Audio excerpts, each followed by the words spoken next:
the Imperial Era from scratch. This video is purely for entertainment and does not infringe on copyrights or laws. The rights to the novel and image belong to the original author. We do not claim ownership. Don't like waiting and want to listen to this fanfic in full now? Subscribe to our Patreon, where you'll find the best fanfics. Chapter 26 Whose child is this? After a simple breakfast, David packed the necessary supplies, the reclamation order and potatoes as evidence. Because so many people had given up and returned to Iron Tree Keep, David worried that their propaganda would instill in the locals a preconceived notion that establishing a village in that area was impossible. But after actually showing the reclamation order to the designated receptionist, David realized he might have been mistaken. Please wait a moment. A special official will be here to handle this matter. The receptionist was polite and didn't take offense at David and Laura's commoner attire. After leading them to a designated reception room, they even presented some fruit and snacks. This thing tastes good. It looks like an apple, but tastes a bit like an orange. Laura, curious about everything in this world, naturally didn't miss out on these new treats. The snacks are pretty average, compared to Laura's hometown. This world was inherently less materially equipped. While the upper class might have had ample resources and could afford more delicious snacks, they couldn't offer David anything of that quality. Just as Laura was evaluating the snacks, the reception room door opened again, and a tall, handsome middle-aged man walked in. Hello, I am Inspector Maloney Mansfield of Iron Tree Keep. Maloney possessed a striking appearance and a refined demeanor. His tall, upright figure, paired with the high-end clothing that belied his official status, would have made it impossible for a civilian to be seen within a few meters of him in the outer city. Hello, Inspector. David bowed awkwardly to the inspector, and feeling relieved when he confirmed that he didn't express any disapproval of his politeness. One of the main reasons he joined the pioneering team was the sheer frequency of encountering nobles and officials in Iron Tree Keep. Even if he didn't have to kneel before meeting a noble or official, the constant bowing and stooping was unbearable. As for why the inspector was the one to see him, given that he had come to report on the pioneering order, he wasn't particularly surprised. In the Kingdom of Tiran, the king is the supreme ruler, who then distributes the kingdom's lands among the great lords. Therefore, the responsibility for managing these lands rests entirely with the lords. To facilitate the governance of their territories, the great lords either further delegated their territories to relatives or trusted subordinates, who would then govern those areas, or appointed various officials to assist them in handling various matters. Generally speaking, both functions worked in parallel, as no lord would distribute all their lands. Since these officials were appointed entirely by the lord, not even the king could interfere. Therefore, their titles and responsibilities were arbitrary, depending entirely on the lord's whims at the time. In other words, there was no fixed definition of what each position responsibilities entailed. Therefore, despite this person's title of inspector, unless one belonged to the upper echelons of Iron Tree Keep, that is, the nobility and officials, a very small number of officials were not nobles, it would be difficult for outsiders to understand the scope of his responsibilities. This must be David, the man who successfully established the new village. I didn't expect him to be so young. From the moment he entered the reception room, Maloney Mansfield had been sizing up the two people present. In his opinion, both were exceptionally young men. What puzzled him was that these two did not seem to be from commoner backgrounds. Because of this doubt in his heart, coupled with the self-cultivation he had cultivated over the years, he behaved very cordially and friendly. Very outstanding young people. I have heard from many people how bad the environment of that land is. Yes, Inspector, the environment there is indeed very bad. Winter will come earlier and last longer. Moreover, the winter is very cold, and blizzards fall from time to time. It is impossible to catch any prey in such an environment. And the land is not very fertile.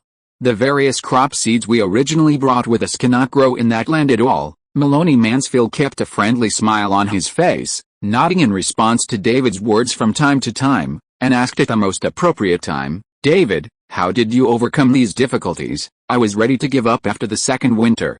I was just thinking about making it to spring, gathering enough food for rations, and then heading back to Iron Tree Keep. But then I stumbled upon a new kind of food. David pulled out the potatoes he'd brought with him. It's this crop.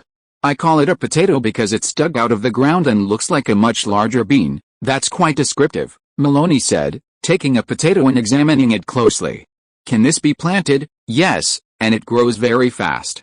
I harvested it before I came back." Maloney Mansfield, who had been unconcerned at first, looked surprised. According to David, he had only just discovered this food after surviving the second winter, that is, the previous winter.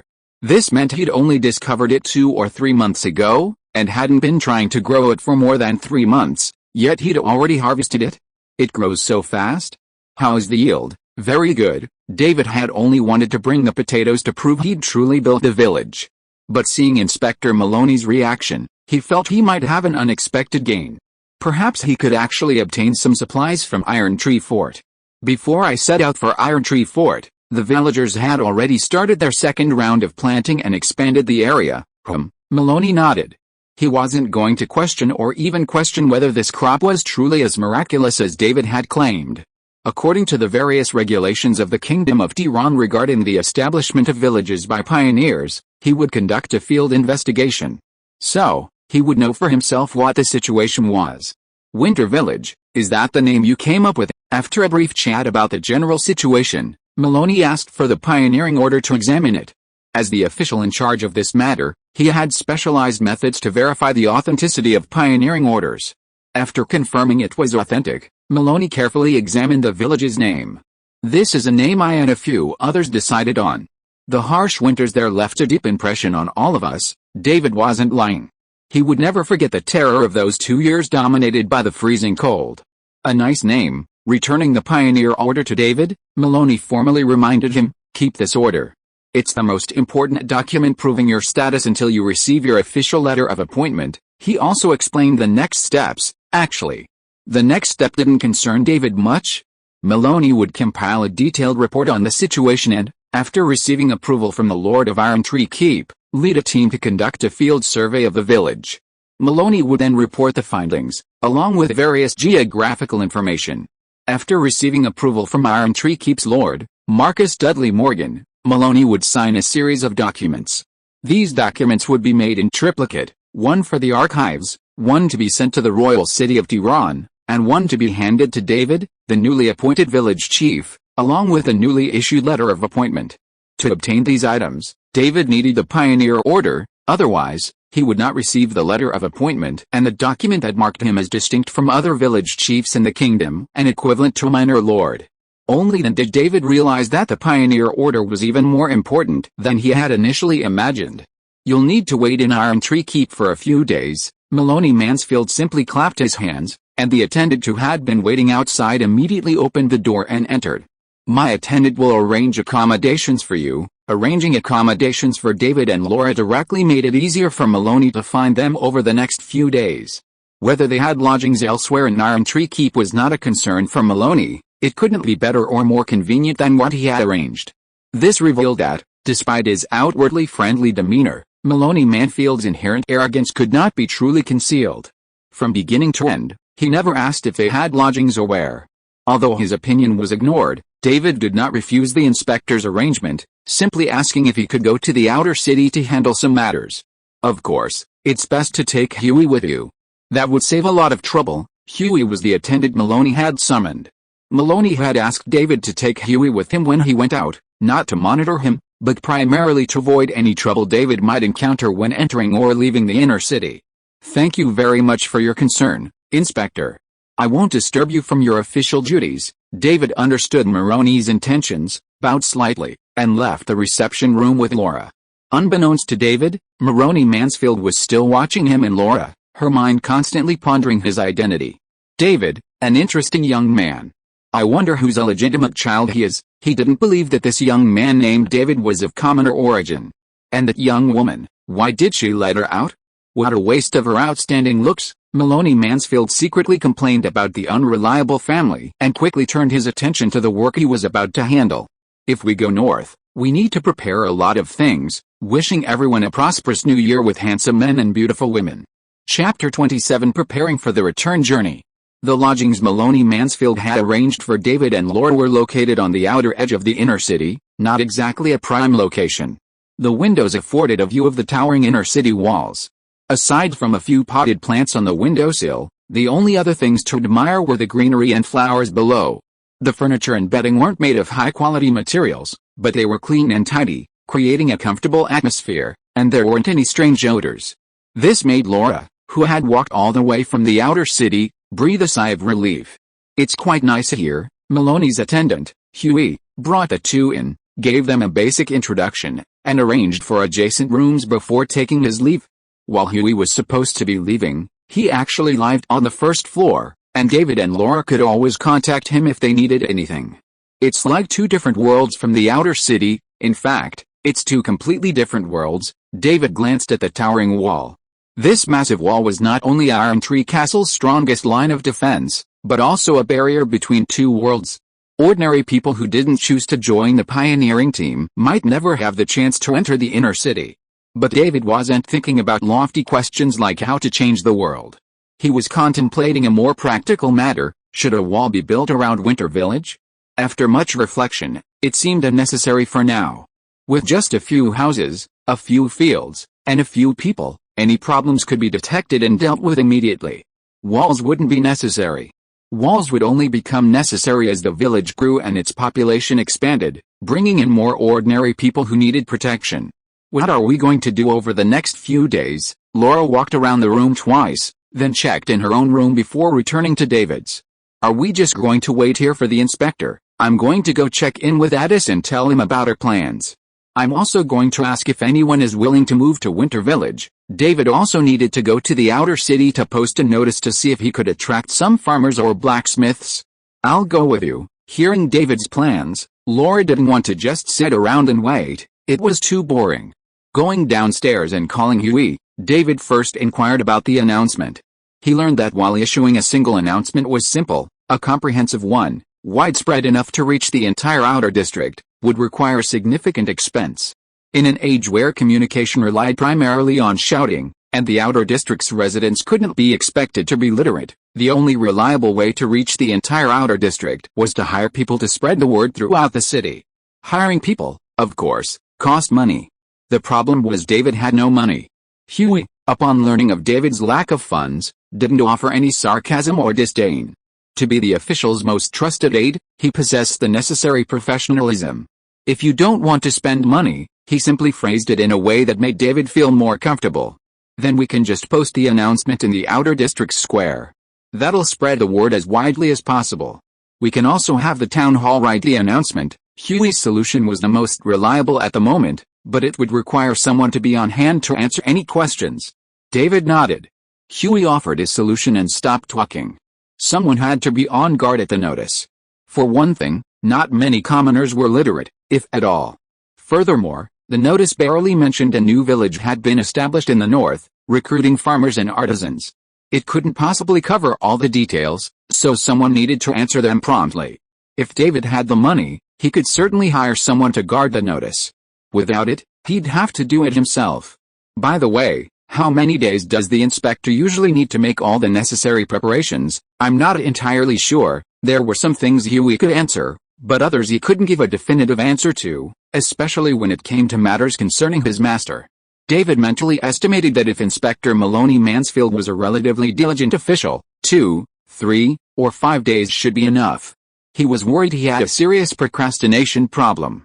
After all, the situation in the village to the north wasn't of much concern to him, so what was the harm in waiting a few days before setting off? In that case, the exact duration of the wait was uncertain. Fortunately, David's situation, which had been causing him so much anxiety and frustration, didn't materialize. After meeting Addis and greeting him, he asked for his help in finding farmers and artisans who were unhappy with their lives in Iron Tree Keep and seeking a new home. He then went to the Iron Tree Keep office and wrote a notice, which he posted in the outer city square. He waited there for a long time, surrounded by a crowd. Just after dinner at the lodgings Maloney had arranged for him, someone came to see Huey, who informed David, "Lord Mansfield has confirmed the departure date. We'll be leaving after breakfast in 4 days." This was about the fastest time David had estimated, proving the inspector was a diligent official. With a firm departure date, David could arrange a departure time with Addis and also set a meeting time with those interested in traveling to Winter Village. Full of anticipation, David visited the square where the notice was posted every day, but few inquired, and even fewer expressed a clear desire to travel to Winter Village. 3 days of waiting were met with nothing. By the third day, no one had even gathered to see the announcement. Even David's relentless promotion of his village only met with skeptical glances. On the fourth day, as he set out, David once again met Inspector Maloney Mansfield. The inspector, still smiling faintly, greeted David cordially, offering a soothing reassurance. Adventurous individuals have already joined the pioneering group, so there's no need to be discouraged. It was clear the inspector was fully aware of David's recent activities and his failure to recruit anyone. He found this situation unsurprising.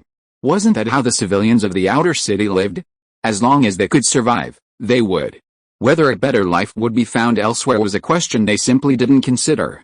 Furthermore, those who had returned from the pioneering group had been describing the situation northward for the past 2 years. The few who had been tempted by these stories had given up their unrealistic dreams. David's winter village, hoping to recruit farmers and artisans in Iron Tree Keep, faced a greater challenge than building a new village. "Thank you, Inspector," David said. Prepared for the situation and not showing any signs of disappointment.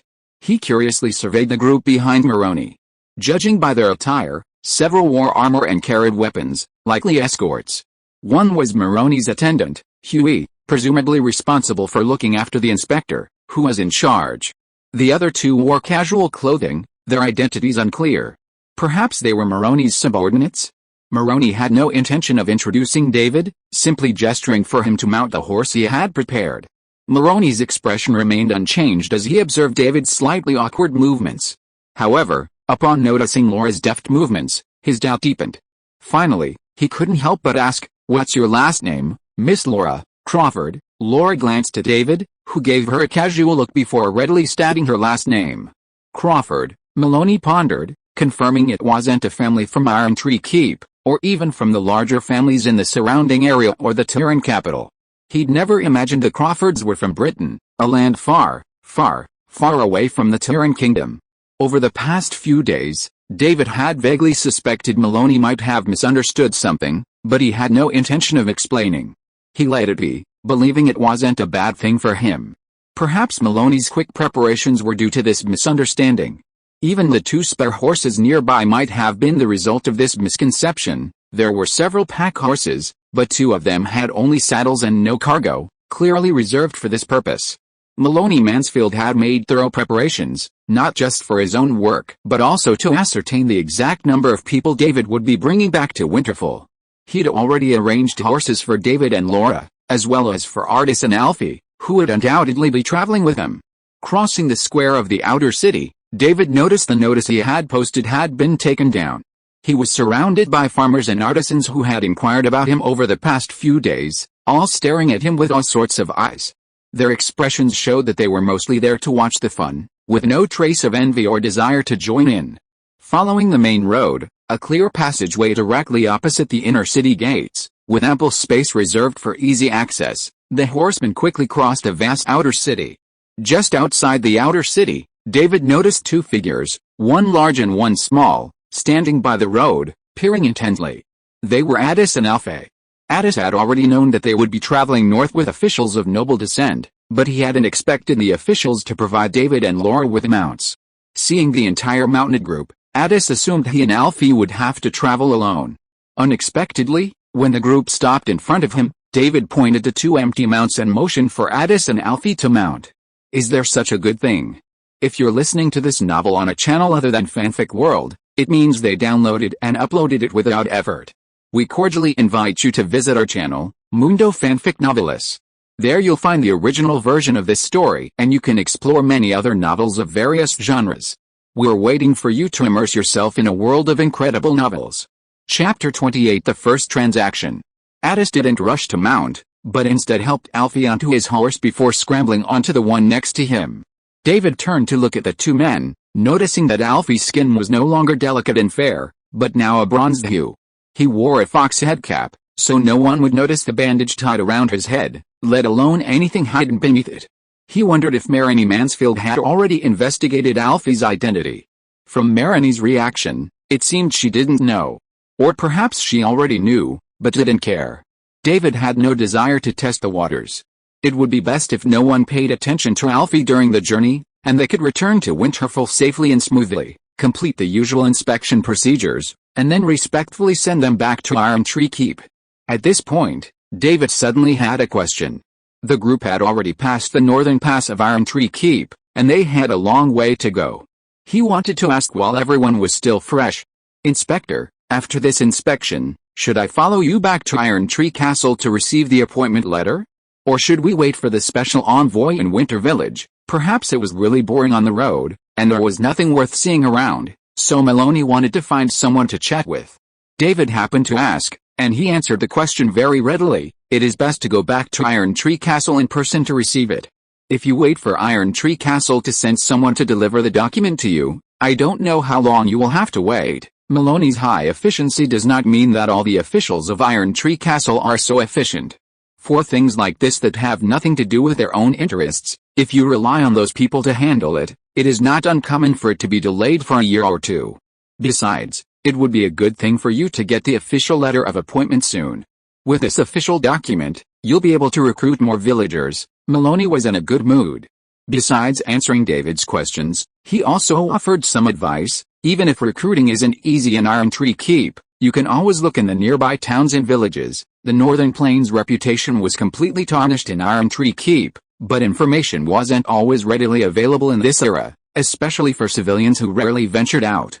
What might be known to everyone in the next town might still be unknown here. Therefore, David might have an easier time recruiting villagers in towns and villages outside of Iron Tree Keep, especially with the kingdom's official letter of appointment. Of course, whether such poaching would anger the local lords was another matter. As David thanked him, he pondered where he should go to recruit. Recruiting from other towns and villages would undoubtedly be offensive, but what if he went to a place that had just suffered a disaster? Might there be less resistance? A new question arose. How could David, in the most remote part of the human kingdom, know if natural or man-made disasters had struck elsewhere? After much deliberation, he was only certain that the scourge would strike Azeroth in 2 or 3 years. He had no idea when other places would be struck. David wasn't even particularly clear about the specific towns surrounding Iron Tree Keep. "It seems I've been too oblivious to the situation in this world." He had previously focused solely on matters surrounding him, including asking Laura to bring more books on Earth lore, simply to improve his persona. As for matters beyond his own, he wasn't fully aware of even the situation in Iron Tree Keep and its surroundings, let alone the overall situation in the Kingdom of Tiran. This had to do with David's background. Initially, he was just an ordinary commoner. Even after becoming a qualified hunter, he remained just that. When he first joined the pioneering team, his goal was simply to obtain knighthood. Hunters were a key force within the pioneering team. If the village was successfully established and developed, and the village chief was promoted to mayor, becoming a true lord of the kingdom, he would have a high chance of achieving knighthood. Don't underestimate the knighthood. Success would mean David had successfully crossed the social ladder and entered the aristocratic world. Even if he was a rural, marginalized noble, he was still a member of the nobility. Only by crossing this formidable threshold could he achieve greater heights. It could be said that David's initial considerations were entirely self-centered. What did the situation around Iron Tree Fort have to do with him? However, events often unfold unexpectedly, often catching people off guard. The former hunter suddenly became the village chief, and the subsequent series of events left David with no time to consider these matters. More importantly, even if he wanted to study or research this information, he couldn't. He simply couldn't obtain detailed maps and information about the area surrounding Iron Tree Fort.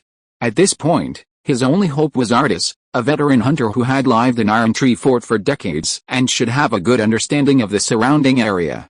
After the initial conversation, the group grew quiet. There were many reasons for this. As the team leader, Maloney, without needing to give any instructions, simply had little to say to his subordinates. Although he was curious about David and Laura, he wouldn't let go of his status and engage in endless conversation with the two commoners. His men couldn't afford to chat with their leader or superiors, and the guards were even more cautious. Addis had to look after Alfie, who couldn't ride, and he was eager to be ignored. He and Alfie wouldn't initiate conversation unless necessary. David and Laura had little to talk about. They had plenty of opportunities to chat alone, so it was better to keep quiet now. After the rookies got a little acclimated, the team of 14 men and 20 horses gradually picked up speed. The best way to safely cross the pass between the Ironwood Forest and the Tiran Mountains was to get there quickly, rather than wasting time on the road. With competent mounts, the team advanced at a brisk pace, reaching the northern outpost by the evening of the next day. Meeting Captain Gregory again soon after, David unearthed the potatoes he always carried with him, making them part of their dinner. After meeting Inspector Maloney, Captain Gregory, completely relieved, savored the new crop David had mentioned. After just a few bites, he immediately praised it. "This potato thing is really good. It was delicious and could be stewed with various meats and vegetables, or roasted or boiled on its own as a staple food in place of bread." Considering David's description of the crop's high yield and quick maturity, it's no wonder David was able to build a village on the troubled northern plains. "If possible, I hope Village Chief David could sell us some potatoes." Before dinner was even finished, David received a surprise. "Of course, how much do you need?" 50 kilograms. 50 kilograms wasn't a lot. The northern outpost was stationed with 10 elite soldiers, the kind of Iron Tree Fort elite who wore heavy armor and could wield weapons with ease in intense combat. These soldiers were formidable fighters with equally voracious appetites. Even as a side dish, 50 kilograms of potatoes wouldn't last long. They'd be eaten faster as a main course. But David wasn't sure if Winter Village had that much in stock. But that wasn't a problem. Laura could just go home and buy 50 kilograms. As for the price, Captain Gregory's offer wasn't high, only slightly higher than the same amount of wheat. David didn't mind it. As long as he had a market, and potatoes were versatile enough to be used as both a side dish and a staple, their rapid consumption meant he could grow as many as he wanted without worrying about running out of money. Most importantly, it gave David his first round of funding. It wasn't much, it was only 50 kilograms of potatoes, after all, and an additional 50 kilograms wouldn't fetch much. But with that, he could buy livestock and poultry, and even a horse to facilitate his travels back and forth to Iron Tree Fort. After a few more words with Captain Gregory, David and Captain Gregory quickly reached a verbal agreement. Upon David's return, he would prepare the 50 kilograms of potatoes. Gregory didn't need to pay in cash. Instead, he could use the corresponding value of poultry, livestock, and horses to cover the cost. North Outpost was a well-equipped outpost. Besides its 10 elite soldiers, it also housed a blacksmith, a cook, assistants, and handymen, all dedicated to ensuring the soldiers' combat effectiveness. Similarly, the outpost maintained numerous poultry and even dairy cows, ensuring the soldiers had eggs and milk. The livestock themselves also counted as food reserves. But, aren't these considered war reserves? David's only concern was whether they could be traded. Gregory, however, didn't care. "As the highest commander of North Outpost, I have the authority to mobilize all resources within the outpost. Once supplies were consumed, they could be replenished by requesting from Iron Tree Fort." Furthermore, this wasn't considered consumption, it was simply an exchange of supplies for another type, completely legal and reasonable. At most, some loss would occur during the exchange. With this, the two parties happily reached a deal, and David and Laura gave Gregory the few potatoes they had. Captain Gregory was also generous, handing David 2 war horses as a deposit on the spot.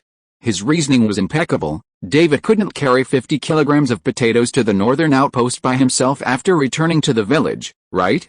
The 2 horses were intended to facilitate David's delivery of the potatoes he had ordered, so they were given to the village chief in advance. "Don't worry, Captain Gregory. I'll pack the 50 kilograms of potatoes as soon as I get back." Chapter 29, Attacked on the Road. After a good night's rest at North Outpost, the much-refreshed group set out again for Winter Village. This trip to Winter Village differed significantly from David's previous journey from Winter Village to Ironwood Keep. Instead of heading west along the northern edge of the Ironwood Forest and then turning north once they reached the river, the group chose a faster route, leaving North Outpost and heading straight northwest. According to David's description, Winter Village was located south of a large forest northwest of North Outpost and on the east bank of the Winter River. Both the vast forest and the Winter River provided easy reference points, allowing them to determine their direction even from a great distance. Therefore, even if the lush green grasslands made it difficult to discern their direction, there was no need to worry about missing Winter Village. Because they chose the shortest route and had mounts, the journey, which would normally take 10 days, could be completed in 2 days if they traveled quickly, or 3 days if they traveled slowly. David had no objection to Maroney's choice. Returning early was certainly a good thing. He hadn't felt anything before at Iron Tree Keep, but now, closer to Winter Village, he missed his new home even more, having left it less than a month earlier. Of course, He didn't overlook the two inspectors' subordinates in the group, whose identities he hadn't previously known. They'd been taking notes along the way, occasionally gathering to discuss things during breaks for meals. Perhaps due to their frequent checking, Maroney quickly noticed. "Don't be surprised, they're just mapping." David's face suddenly dawned on him. So, they were making a map. Since Winter Village was about to become part of the Kingdom of Tiran, it was clear that Tiran needed to have a thorough understanding of the area under its jurisdiction, and mapping was just the most basic task. So that's part of the survey. He guessed that these people weren't just mapping, but also investigating possible resources around Winter Village. Yes, even the potatoes, that's all being recorded. There was no need to hide such things. Maroney then explained the work his men were supposed to do. Was Winter Village a real village? They needed to understand the specialties and minerals of Winter Village and its surroundings, as well as the surrounding terrain. This included choosing the direct route to Winter Village, all of which was related to this task. They needed to determine the distance from the northern outpost to Winter Village. Maloney even told David the return route. Unlike this time, Maloney and his men would follow David's previous route back to Iron Tree Keep, inspecting the river flowing from the Iron Tree Forest and the abandoned village. Overall, Iron Tree Keep and the Kingdom of Tiran needed to gain a general understanding of the northern plains before discussing how to govern such a vast expanse. Should they establish more outposts extending into the entire northern plains? Should they build fortresses? Should they mobilize more manpower to reclaim and transform the area, establishing a new city? Of course, unless the region possessed abundant and highly valuable mineral resources, Iron Tree Keep was unlikely to commit a large number of manpower to the northern plains to build a new city.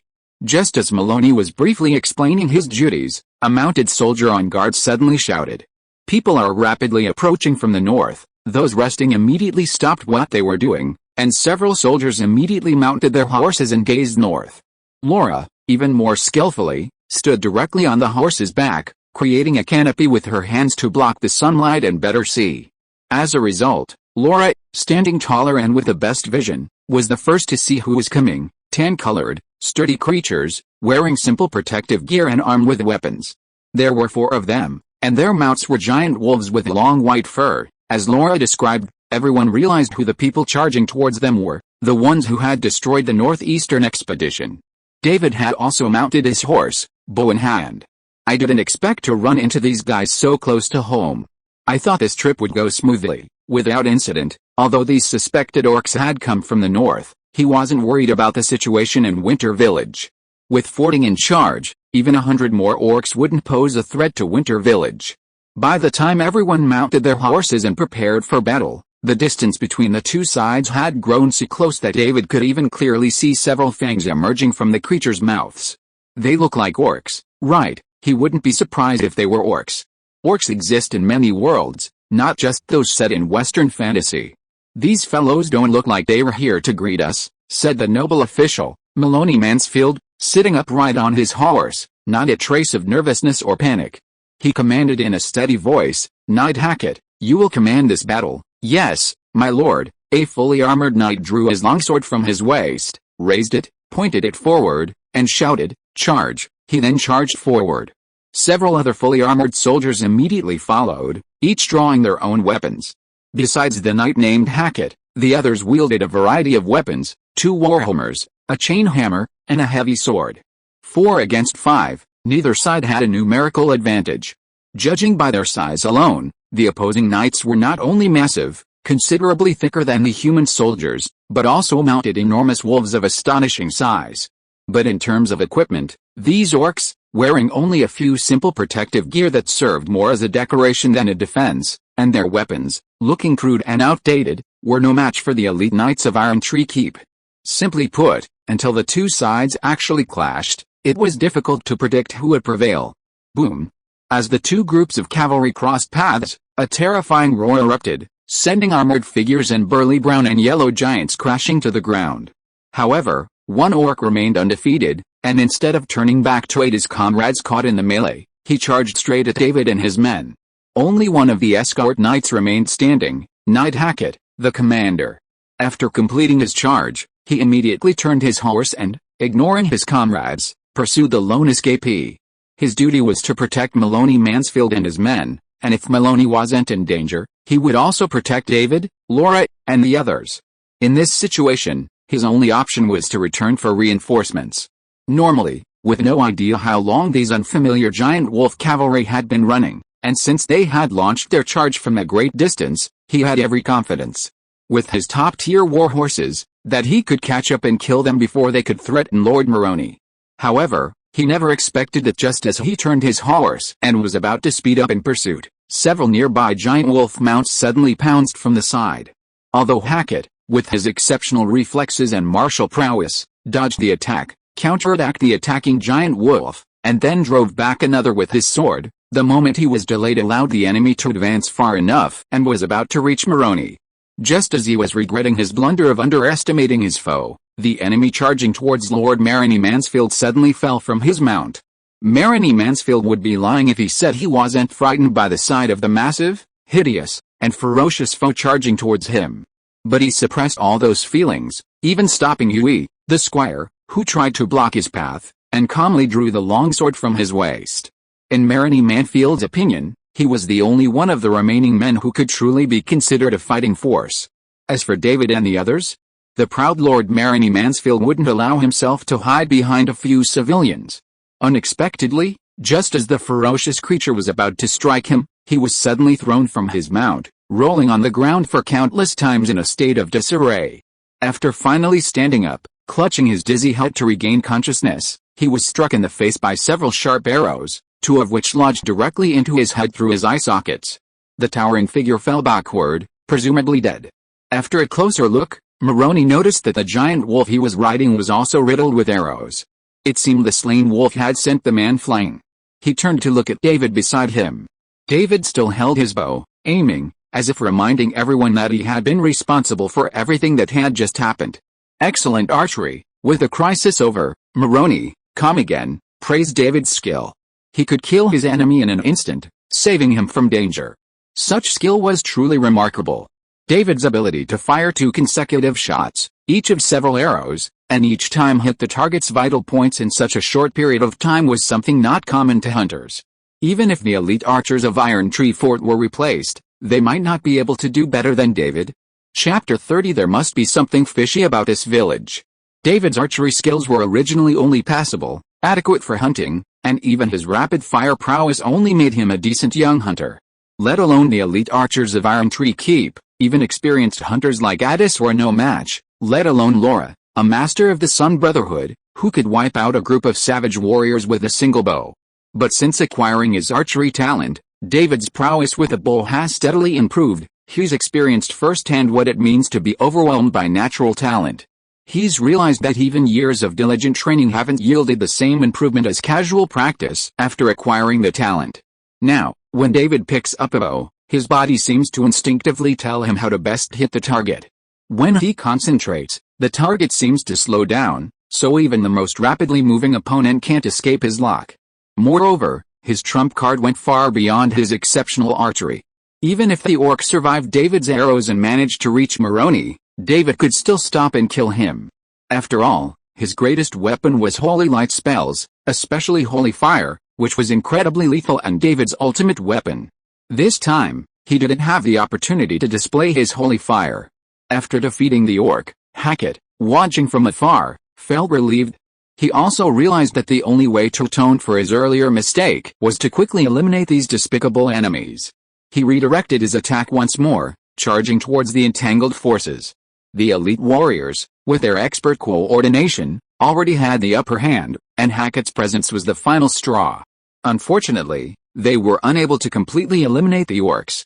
One of the orcs, protected by his companions and the giant wolf, climbed atop a giant wolf and bolted eastward. The battle ended with 3 of the 4 wolf-riding enemies dead and 1 fleeing, their mounts also dead and 1 fleeing. The human side suffered no casualties, with only 2 warriors sustaining minor injuries, a fact David marveled at. During the clash of cavalry, 4 warriors, except Hackett, were knocked from their mounts by enemy weapons. They hadn't sustained serious injuries from the impact, and were even able to defeat orcs who were significantly stronger than themselves on flat ground. These warriors were far more physically fit than David had anticipated. Watching the warriors helping each other check their injuries, ensuring they were all safe, and then simply treating their wounds and putting their armor back on. David was once again amazed at their physical prowess. As he surveyed the warriors, Knight Hackett apologized to Maloney. His misjudgment had nearly endangered Lord Maloney Mansfield, and his performance as captain of the escort for this operation had been completely unsatisfactory. Never mind, after all, it was an enemy we didn't know well. Maloney Mansfield, perhaps deeply dissatisfied, lashed out at Hackett, calling him an incompetent captain. But he wouldn't say anything outwardly, especially not now. Even if Hackett had performed poorly this time, he would have to rely on him for protection for the rest of the day. In this situation, lashing out at Hackett wouldn't do him any good, so even if he was displeased, he wouldn't show it. He even offered words of comfort, hoping Hackett would forget this mistake and demonstrate his true strength in the days ahead. "I will definitely not disappoint you, sir." Knight Hackett practically swore, and he truly intended to work hard to erase the negative impression he had just made. As Maloney comforted Hackett, several warriors began cleaning up the battlefield, checking the bodies of several enemies and the giant wolves they had used as mounts. This is a northern giant wolf, Addis, who pretended to be invisible the whole time and tried not to attract attention, still couldn't control the professional habits he had developed over the years. After observing for a few times, he saw the types of these mounts. This kind of giant wolf is usually the leader of the wolf pack. It has a larger body than the average gray wolf, strong strength and endurance, and a good running speed, but I have never seen anyone use this kind of giant wolf as a mount. David looked at this northern giant wolf for a few more times. He remembered the pure white giant wolf he had seen in the troll village before, which seemed to be this breed. Are these giant northern wolves common around Iron Tree Keep? When I was young, I'd occasionally see them around Iron Tree Keep, but they haven't been seen in recent years. They've probably moved further north. Right here, realizing they were now on the plains north of Iron Tree Keep, Addis suddenly changed his tune. These giant wolves are resistant to the cold. In this frigid region, they might be more suitable as mounts than ordinary horses, not to mention, these giant wolves possess impressive combat prowess. They had just witnessed how these wolves cooperated with their masters in battle. Addis had originally just been chatting casually with David, but in the blink of an eye, he'd attracted several others, including Maloney. When the topic of northern wolves are particularly well suited as mounts in the harsh northern climate reached a particular chorus, Maloney's two men began taking notes again. Maloney even asked David, "Are there any of these giant wolves near Winter Village?" "Sure. I saw the carcasses of these giant wolves when I was fighting trolls with my fellow villagers." He also began to wonder if he could capture a few northern wolves and train them as mounts. The thought of galloping across the northern snowfields on a giant wolf seemed quite impressive. David was quickly brought back to reality. After cleaning up the battlefield and simply burying the bodies of the orcs and the giant wolves, the group set out again. Maloney, once again on the road, decided not to camp tonight and would instead travel through the night to reach Winter Village as soon as possible. "David, you're probably worried about your village, aren't you?" Maloney mentally estimated that the distance to Winter Village wasn't too far. It would be best to hurry and try to reach it today, even if it was at night. Maloney's decision stemmed primarily from the suspicion that the group of orcs had emerged from the north. He suspected they had discovered or even attacked Winter Village. Although nothing had been found on these individuals, the possibility couldn't be ruled out. Of course, it was also possible that another group of orcs had already occupied Winter Village, and this group of cavalrymen were returning to report the situation. Maloney pondered what to do if Winter Village was truly captured or completely destroyed.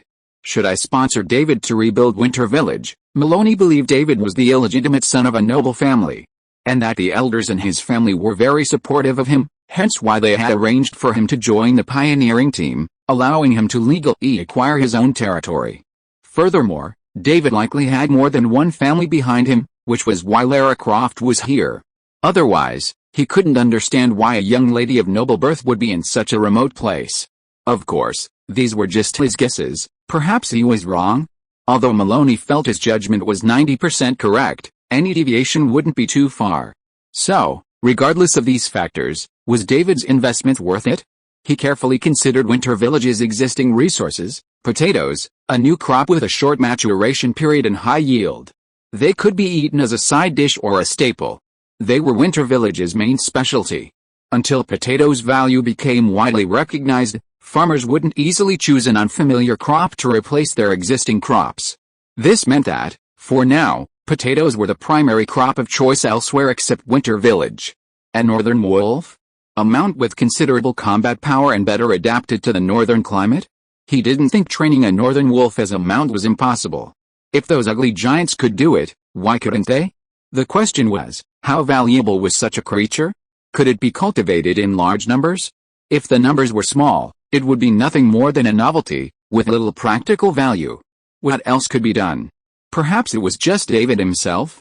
The key question was, what benefits could he or his family gain? Maloney fell into deeper thought. Before they knew it, they had arrived at Winter Village. Sir, Winter Village is just ahead. After rushing at full speed, they arrived at Winter Village even earlier than expected. The sun hadn't yet completely set, and against a backdrop of the fading light, Winter Village seemed unusually quiet. Maroney looked at the quiet village. Had everyone in the village been killed? Otherwise, why would it be so quiet? And not a single person in sight? Turning to look at David, David immediately explained, there aren't many people in Winter Village right now.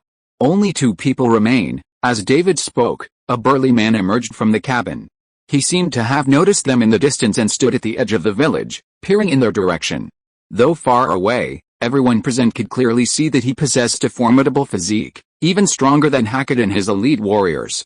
This is Tyrion Fordring, David thought for a moment and added, he's the village lumberjack. He wasn't kidding.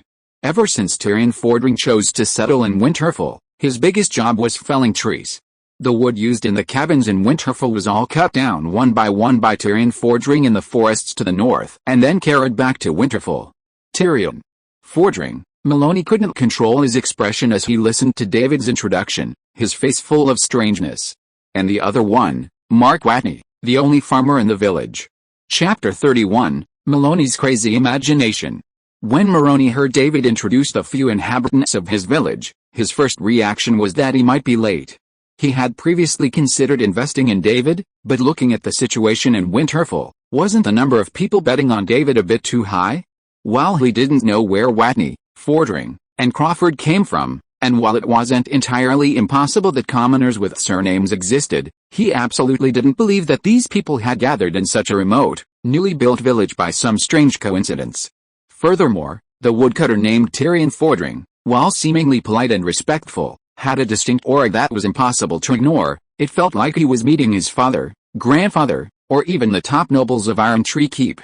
The feeling was so absurd that Maloney suspected his travels had clouded his judgment. Riding into the village and settling at the table where David and his friends usually ate, Maloney would periodically turn his head to look for Tyrion Fordring, trying to make sure he wasn't mistaken. However, the lumberjack named Tyrion had disappeared, and it was Mark Watney, whom Maloney hadn't seen before, that he finally saw in person. Is this a farmer? Although Mark Watney wasn't particularly striking in appearance and wore simple, coarse cloth, Fordring had spotted him from afar and told Mark to change clothes. Maloney hadn't seen Mark immediately. Now, upon seeing him, he felt he was dealing with a scholar of profound learning, not just a farmer. He was now certain that David's identity was truly extraordinary, otherwise, he wouldn't have garnered such strong support. As for the young man, seemingly a descendant of the nobility, joining a pioneering group, becoming village chief, and acquiring territory, should he expose this? Maloney made his decision almost as soon as he realized David's identity. None of my business. He was indeed here to inspect Winter Village, but he was specifically investigating whether it was a qualified village. Was there any cultivated land? Was there a stable crop yield? Could it support ordinary people living on this land? After confirming these facts, they would also investigate the surrounding geography to see if there were any mineral deposits or special products within the area. As for David's identity, it had nothing to do with his work. Not to mention that David and the villagers' identities were just speculations. Even if they were confirmed, Maloney wouldn't reveal them. The reason was simple: what benefit would revealing David's true identity bring him? Absolutely nothing.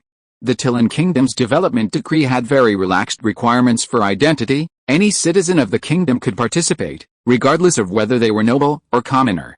Even when the development decree was first issued, the main force in developing new lands was the kingdom's nobility, especially the descendants of nobles who couldn't inherit their elders' lands. It wasn't until the Tilan Kingdom's territory expanded to a certain extent and the good lands were occupied, leaving only the bitter cold, that the nobility gradually withdrew from the activity. Even if David was truly a noble, let alone a suspected descendant of a noble family, it wouldn't be a big deal. Meanwhile, David's situation gave Moroni some inspiration. If necessary, he could also conduct similar operations. After all, it wasn't uncommon for a wealthy and powerful noble to have a few illegitimate children. Although the winters in this area are a bit cold and most crops can't grow, it's still a territory. With this thought in mind, Moroni became even more concerned, constantly chatting with Mark about the land. He wanted to know if this land really couldn't grow anything besides potatoes. It's not absolutely impossible, it's just a little more troublesome. For Mark Watney, who came from a more advanced world and mastered more advanced planting concepts, nothing was impossible. Especially after the potatoes he had planted on Mars successfully sprouted, his confidence was through the roof. In Mark's view, what could be harsher than the environment on Mars? So, with the right tools, he believed this land could grow any crop he wanted, whether it was wheat, vegetables, or fruit. As Moroni listened to Mark's bold words, he was convinced he was a scholar in this field. He had come here to ensure the successful production of crops in David's winter village. No wonder he had discovered potatoes, a previously undiscovered crop. Moroni contemplated Tiran Fordring's identity, perhaps a powerful knight, perhaps David's personal guard.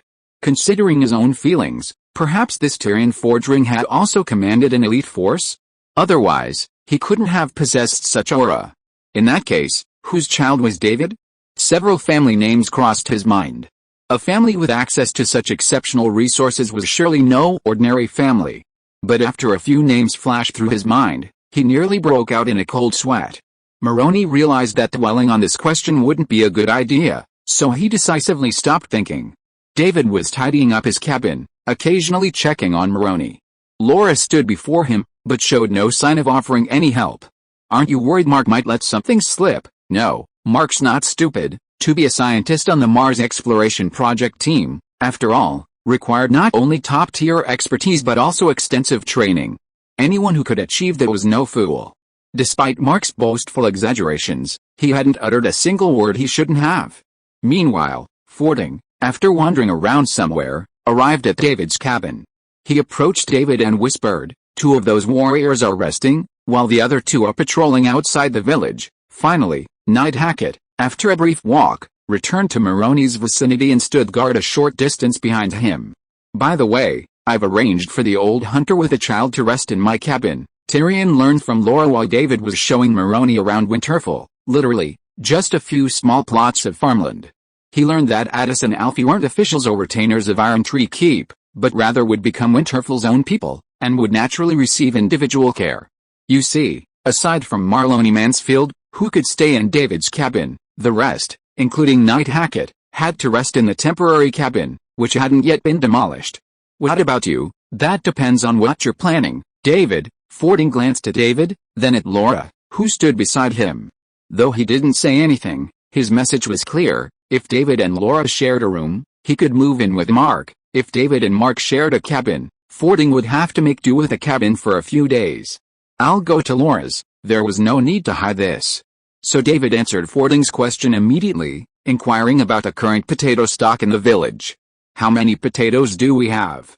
"Enough for 50 kilograms, of course not," Fording answered without even checking. "From the last harvest, we've kept some for our food, and the rest have been replanted." The food reserves they left for themselves weren't as much as 50 kilograms, only about 20.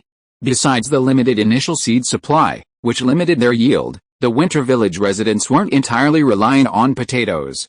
Whether it was the food Mark brought from the Martian base or Laura from her home in England, they didn't have to worry about food. "Why do you suddenly need 50 kilograms of potatoes?" David told Fording directly that he'd sold 50 kilograms of potatoes to Captain Gregory of the Northern Outpost. Besides earning his initial capital, he could also trade them for chickens, ducks, horses, and other supplies. Speaking of which, Fording, as if remembering something, suddenly brought up something everyone else had overlooked. Large livestock like cattle and horses are difficult to handle, but chickens, ducks, and even pigs and sheep, perhaps we could try to handle them ourselves. David paused for a second, then slapped his forehead. He honestly hadn't considered that. "But, can we bring living things over here?" Previously, he'd only confirmed that anything he brought had to be carried, which was why he couldn't carry anything too large or particularly heavy. There was also no way to bring anyone here. Otherwise, Laura could have taken Ross to Winter Village for treatment. Even though Ross's injuries were severe, as long as he wasn't dead on the spot, the magic of the Holy Light could have certainly healed him. While Maloney and his men survey the area, I'll go back and buy a live chicken and try it out. Laura was determined to go back. She was the only one responsible for securing the promised 50 kilograms of potatoes. Well, let's just buy a live chicken first and try it out. Once we're sure of the situation, we can decide whether to buy more chickens, ducks, pigs, and sheep. There was no need to buy anything immediately before being sure they could be delivered. But books on raising chickens, ducks, pigs, and sheep could be bought and sent in advance. David had no knowledge of poultry and livestock. Not only did he not know, but no one in Winter Village, including the temporary visitors, knew anything about it. So they had to ask Laura to bring some teaching materials, and then they could learn on the spot. Well, I'll consult relevant professionals. Perhaps the experience they have compiled will be more useful. That's a good idea. Otherwise, I'll leave the Winter Village chicken farm to you. Chapter 32. You thought it was the special aquatic product of Winter River. If possible, David would have even considered leaving the duck farm, goose farm, and pig farm to Laura, happily waiting for them to be built and gradually expanded. Unfortunately, such a thought was just a thought, not to mention that Laura herself couldn't possibly be the manager of a chicken farm. He tidied up the cabin, especially the books, all of which were hidden to avoid any unnecessary misunderstandings, first in wooden boxes, then moved to Laura's room. Will these beddings reveal anything? Probably not. The books were packed into boxes and moved out, and some clothes could be temporarily stored with Laura, but the bedding was difficult to hide. The replacement bedding in everyone's rooms had long been replaced with modern products, and David's old bedding was in storage. Would he move these seemingly better beddings and bring in the obviously inferior old ones? David thought it over, figuring it wasn't a big deal, so he just went with it. He replaced the bedding with clean ones and spread them on the bed. As for Moroni, would she wonder what the bedding was made of? Why was he so nice? He'd already been misunderstood by this gentleman, so even more misunderstood wouldn't matter. Emerging from the cabin, Mark was still chatting with Maloney.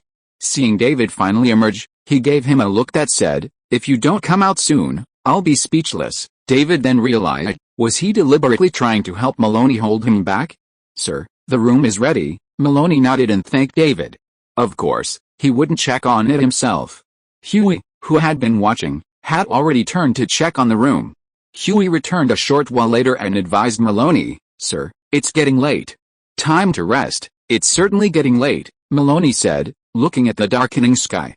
After all the travel, he truly needed a good rest. "It's nice to talk to you, Mr. Watney." Given Mark Watney's impressive knowledge, Maloney treated him more than just another farmer, treating him with respect in both address and courtesy. Even to Fording, who hadn't spoken a word, he smiled and nodded. Finally, he said goodnight to David and Laura before heading to the cabin he had cleared out for him. Only after Moroni entered the cabin and closed the door did Mark approach David. "I've been putting it off for so long. Have you packed everything you need?" Yes, the most prominent items in his cabin were the books. Books themselves were not something ordinary people could access in this world, let alone so many of them. Even though David had a good understanding of Moroni's character and was confident that even if he put the books in a box and placed them in a corner, Moroni wouldn't go through his personal belongings, he still felt it was best to be cautious. The bedding was easy to explain. It was simply a special material and a bit of fine workmanship. So many books, and written in an unfamiliar language, he didn't want to conjure up the idea of him being a spy. That would be troublesome. That small generator next to Laura's cabin is also camouflaged. Ever since Laura returned to her home in England, she'd been constantly moving things here. Besides buying food, clothes, shoes, and weapons, she also brought in things like a TV, a game console, a small generator, and solar panels, all stored primarily around Laura's cabin. When David and Laura set out for Iron Tree Keep, Fording and Mark had moved most of the electrical appliances into Laura's cabin. The small generator, which had to be kept outside, was also camouflaged. As long as it wasn't running, it looked like part of the cabin. I shouldn't have missed anything, David thought for a moment, making sure he hadn't forgotten anything. I'll get some food ready, so those soldiers can eat when they're hungry. No need, I made enough in advance. When entertaining Maloney and others for dinner, Fording deliberately made a lot more. As a former commander, He knew very well what the soldiers who were performing missions outside had in mind. The quality of these soldiers is very good. Yes, the quality is great. Speaking of this, David remembered the orc cavalry he had met before. By the way, have there been any enemies attacking Winter Village during this period? Enemy? Mark looked puzzled. If you only looked at his expression, you would think that Winter Village was very safe during this period and there was no crisis at all. But Fordring's answer shocked Mark. A few guys once observed our village from afar. I have to say, seeing the look on those guys' faces, I almost thought I was back in Azeroth, about to go to war with the orcs all over again. David didn't know how to react to Fordring's words. Perhaps in a few years, the most powerful paladin on Azeroth would find that he had unknowingly planted a banner and sounded the deafening drums of war, and the Alliance and Horde would once again clash. Even if, for his own personal reasons, he no longer had the same hostility towards the orcs of the Horde and was unwilling to participate in the war between the Alliance and the Horde, the troubles on Azeroth were not limited to the conflict between the Alliance and the Horde. With the outbreak of the Scourge, the rampage of the Scourge, internal strife among humans, the invasion of the Burning Legion, and other crises, Fordring, as a paladin, would sooner or later return to his rightful place on the battlefield. David's thoughts drifted off, and he returned to the present. He told Fordring and Mark about a pioneer camp that had been overrun by what looked like orcs, and about their encounter with orc wolf riders on their way back to Winter Village. Fordring had also mentioned that several orcs had been observing Winter Village from a distance, perhaps the same orcs David and his companions had encountered. It was clear that Winter Village wasn't as safe as it seemed. A group of orcs, unfriendly to humans, had come from nowhere and lived in the same area, threatening to attack at any moment. Wait, Mark finally couldn't help but express his displeasure to Fordring. Why didn't you tell me before? Because those guys took a few glances and then left. I thought it was better not to tell you until they actually launched an attack. Compared to Fordring, who had plenty of battle experience, Mark, while resilient, was no warrior after all. The sudden knowledge of a foreign threat would likely frighten him, disrupting his daily life.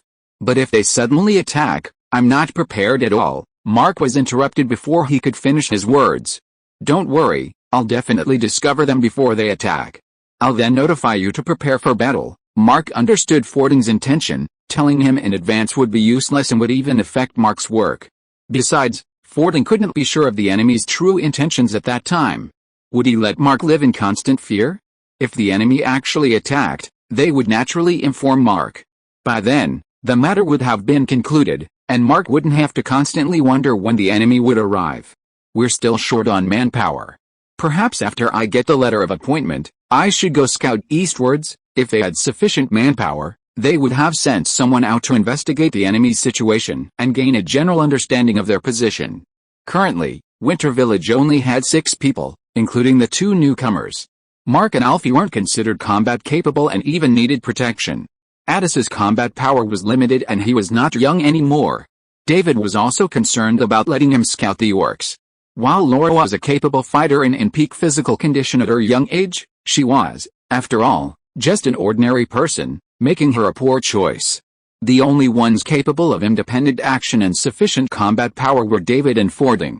Perhaps we don't need to do this at all. Mark spread his hands, then gestured toward the nearby cabins and the soldiers patrolling outside the village. Aren't they just here to investigate the area? They might, but they probably won't share the information. David certainly hadn't forgotten about Maroney and his men. And as it stands, if they really want to conduct reconnaissance against those orcs, they'll send a separate team from Iron Tree Keep, rather than assigning Iron Tree Keep Inspector Maroney Mansfield such a dangerous task. After all, this noble of Iron Tree Keep wouldn't risk personally investigating an unknown enemy. How about I go and take a look for a few days? Fordring felt that this was the kind of task only he could handle. Furthermore, Lord Maroney's recent stay in Winter Village had effectively increased the village's defenses, so his absence wouldn't have a significant impact. Alright, this seemed like the best arrangement at the moment. I happen to bring 2 horses with me this time. Taking both will help us get back faster. Horses could carry more food and water, and sharing the 2 horses would provide ample horsepower, ensuring a quick return. As for Fordring's safety, rather than worrying about that, it was better to worry about the orcs being outnumbered and being annihilated by Fordring. That's it, everything that needed to be said was said, and the next steps arranged. Aside from Fordring going to investigate the orcs, the rest of the group would continue with their duties in the village. Only Laura needed to make time to return home. Just when David thought everything was going smoothly, as he and Moroni admired the majestic Winter River and discussed its abundant aquatic resources, Moroni suddenly asked, "Are there turtles in this river? They look so unique." "Huh?" Turning his head, David saw a chubby, pale blue turtle standing on its two legs not far away, staring at him. Chapter 33 Blue Iron Fool. Seeing its goofy face, David instantly recognized it. Wasn't it the infamous Squirtle? Then, his mind was filled with questions. How did this thing end up here? He considered a possibility. This Squirtle, like Laura, Fordring, and Mark, had come from another world. The slightly odd thing was that those others were human and had immediately made contact with David, while this one wasn't human and had come to live by the river on its own. So, when did this Squirtle arrive? David initially thought the Squirtle had only recently arrived, but then another possibility occurred to him. Perhaps it had been here for a while. Fordring showed up soon after Laura. After those two had been living in Winter Village for a while, Mark Watney arrived, and no newcomers had appeared since. At least, that's what David thought at the time. He had assumed there was no pattern to the arrivals from other worlds, but now he felt he might have been wrong. Perhaps, Squirtle had arrived in Winter Village at the same time as Mark? The fact that they appeared in groups of two fits a certain pattern. David didn't rule out other possibilities. As long as his village persisted, with the influx of people from other worlds, he'd eventually figure out what was going on. This blue turtle seems quite intelligent and quite interesting. While David was lost in thought, Moroni and Squirtle exchanged glances, suddenly finding it quite intriguing. It would be a great idea to take back home. Village Chief David, would you mind if I caught one? Moroni simply assumed it was a creature unique to the Winter River. Normally, if you saw an interesting animal in the countryside, you'd just take it home. He was very polite to David. After all, in his speculation, David's status was special. He didn't treat David as an ordinary civilian or a village chief, but rather as his equal. Huey and Night Hackett had observed Moroni's attitude over the past few days. While they didn't understand why, they knew that someone who treated even Lord Moroni Mansfield politely was definitely not someone they could afford to offend. Therefore, the officials who arrived in Winter Village from Iron Tree Keep were incredibly friendly, speaking politely to everyone in Winter Village. Even with their somewhat destitute living conditions, no one expressed dissatisfaction. Even so, Night Hackett was startled when he saw Moroni asking David's opinion on even catching a turtle. He wondered if he had offended the village chief in the intervening time. David looked from Moroni to Squirtle, unsure how to respond. He finally said, "This is the first time I've seen a blue turtle like this. Lord Mansfield, if you're interested, please feel free." He doubted Moroni could capture Squirtle. It might look silly, but it was actually quite intelligent and possessed considerable fighting power. "Just call me Moroni." Moroni smiled and nodded, remaining still. How could Moroni Mansfield personally handle such a pet-catching task? After David expressed his attitude and Moroni nodded in thanks, Huey, the attendant, walked towards Squirtle. Although he looked silly, Squirtle was not as innocent as he seemed. After realizing that danger was approaching, he turned around and jumped into the Winter River. In the blink of an eye, he swam to a safe distance. Then he showed his round blue head, made faces at the people on the shore, and finally opened his mouth to spray a lot of clear water, soaking Huey to the bone. Huey looked at the blue turtle that swam far away, then looked at himself who looked a little embarrassed, wondering if he could catch this blue turtle that could spray people with water if he jumped into the river. Seeing his attendant's slightly disheveled appearance, Moroni wasn't angry at his subordinate's incompetence. After all, the blue turtle had shown remarkable prowess. It looked like a magical beast. "Well, Huey, it looks like you can't catch that little fellow. Hurry and change into some clean clothes. I'm sorry to disappoint you, sir." Moroni waved his hand, indicating that he didn't care about such a small matter. "Go change. I don't want my only attendant to get sick." Huey excused himself and returned to the village to change and perhaps rinse off. Moroni stood on the bank, peering into the river, but the turtle was nowhere to be found. He didn't mind an interesting creature slipping away, even though it was certainly quite interesting. "David, you've chosen a good location for Winter Village." Moroni wasn't a noble who focused solely on pleasure. No matter how interesting the turtle was, it would only hold his attention for a moment before his attention quickly turned to other matters. Gazing at the vast expanse of the river before him, almost invisible to the other side, he felt Winter Village had great potential for development. Besides the vast expanse of the northern plains, there was much more to explore. Even with the convenience of water transportation, exploring the lower reaches of the Winter River would be much easier and faster. It's a pity we didn't take that into account this time. The men Maloney had brought with him would record the Winter River, but at most they would gather information on the eastern bank, where Winter Village lay.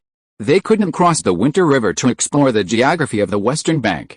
Besides, Iron Tree Castle probably won't send anyone to investigate there anytime soon. To investigate the western bank, they would have to cross the river. Considering the manpower, supplies, potential risks, and speed of evacuation, the required boat capacity was high. Furthermore, the Winter River had no direct tributary to Iron Tree Castle, so the boats would have to be built in Winter Village, which would require manpower and a shipyard there. Furthermore, the vast expanse of the northern plains would take a long time to digest, making the effort of crossing the river unnecessary. David didn't respond. He hadn't considered the situation beyond the river yet. Later, if they had the conditions and the ability, they could consider building something like the Golden Gate Bridge, which could become a landmark for Winter City. After chatting about the Winter River for a while, Maroney returned to the village. He was here for work, so he couldn't remain idle forever. His two subordinates and soldiers would survey the terrain surrounding Winter Village, but they would compile their records and report back to Maroney. Maroney would only order the return trip when he felt the information was sufficient. As for whether Winter Village was a qualified village, that wasn't even a question anymore. Watching Maroney walk toward the village, David didn't rush back. Instead, he found a decent-looking spot by the river and sat down, gazing out at the water and letting his thoughts wander. An unknown amount of time passed. But the sun was still radiating heat overhead when David's thoughts were interrupted by the sound of splashing water. Seeing the round blue head poke out of the water, David waved in greeting. Hi! The Squirtle stared at David for a moment, then stretched out its short front paw, waved in the water, and finally smiled innocently. Haha, he had to admit, the Squirtle was indeed interesting, even just looking at it made him happy. David, thinking it probably didn't even know how it came to be here, sat down by the Winter River and began to talk to himself, detailing how to leave this world freely and how to return to Winter Village. Knowing the Squirtle understood, he waved again. If you can't find food, you can go to the village, but it's best to wait until those people are gone. The Squirtle remained submerged in the water, unresponsive to David's words, as if it hadn't understood. Only after hearing this did he nod vigorously and reply, Jenny, Jenny. Standing up and brushing the dirt off his butt, David turned and headed towards the village. However, he didn't go inside. Instead, he stayed by the side of the wooden house at the outskirts of the village, the large one that originally served as a kitchen and warehouse, leaning against it, waiting for something. David didn't wait long. Soon, a shadow loomed not far ahead of him, then gradually solidified. Laura, carrying a sack of potatoes, appeared before David. Laura, carrying the large sack of potatoes, didn't greet David. Instead, she looked down at her empty left hand and shook her head helplessly. You didn't bring the chickens, I see. Laura had gone home today while Maloney's men were out exploring the surrounding area with the soldiers. They had agreed on a time to arrive, and David would wait until the time was right to guard the area to prevent any accidents.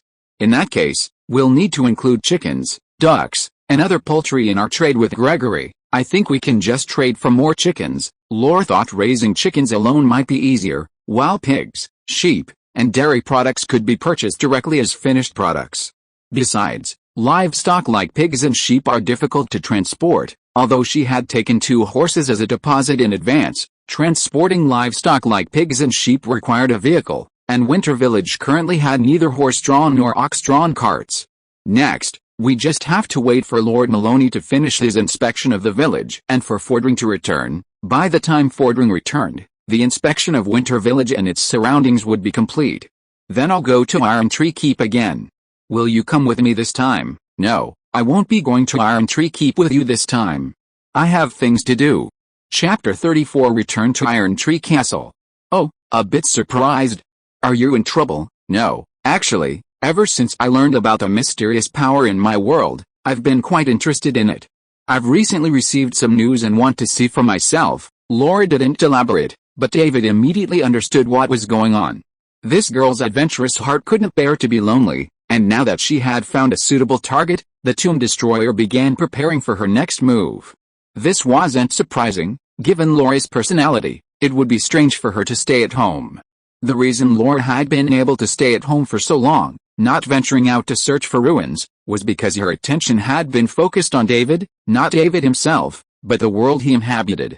Now that she had gathered information about Winter Village and had even accompanied David to Iron Tree Keep, though it was just a brief tour, experiencing the customs and daily life of that world firsthand had lessened her curiosity. It was perfectly natural for Laura to return home and embark on a new adventure when new information intrigued her. As for her current relationship with David, it didn't seem to affect her at all. After all, she could always come to Winter Village when she went on an adventure. It could even be said that Winter Village's existence was Laura's greatest trump card in challenging those mysterious forces. Besides having her own private safe zone, accessible at any time, she could also store a variety of equipment and tools in Winter Village, making it convenient for her to deal with any kind of trouble. Furthermore, she could have David cast some holy light spells on her for protection. And that thing we agreed on earlier, which one? David's question drew Laura's displeasure. She gently punched David's chest with her fist. The one about sharing some of the holy light with me. Oh, David suddenly realized. That's not a problem. But wait until I get back from Iron Tree Keep. I'll research how to more safely infuse pure holy light into you. Laura tilted her head.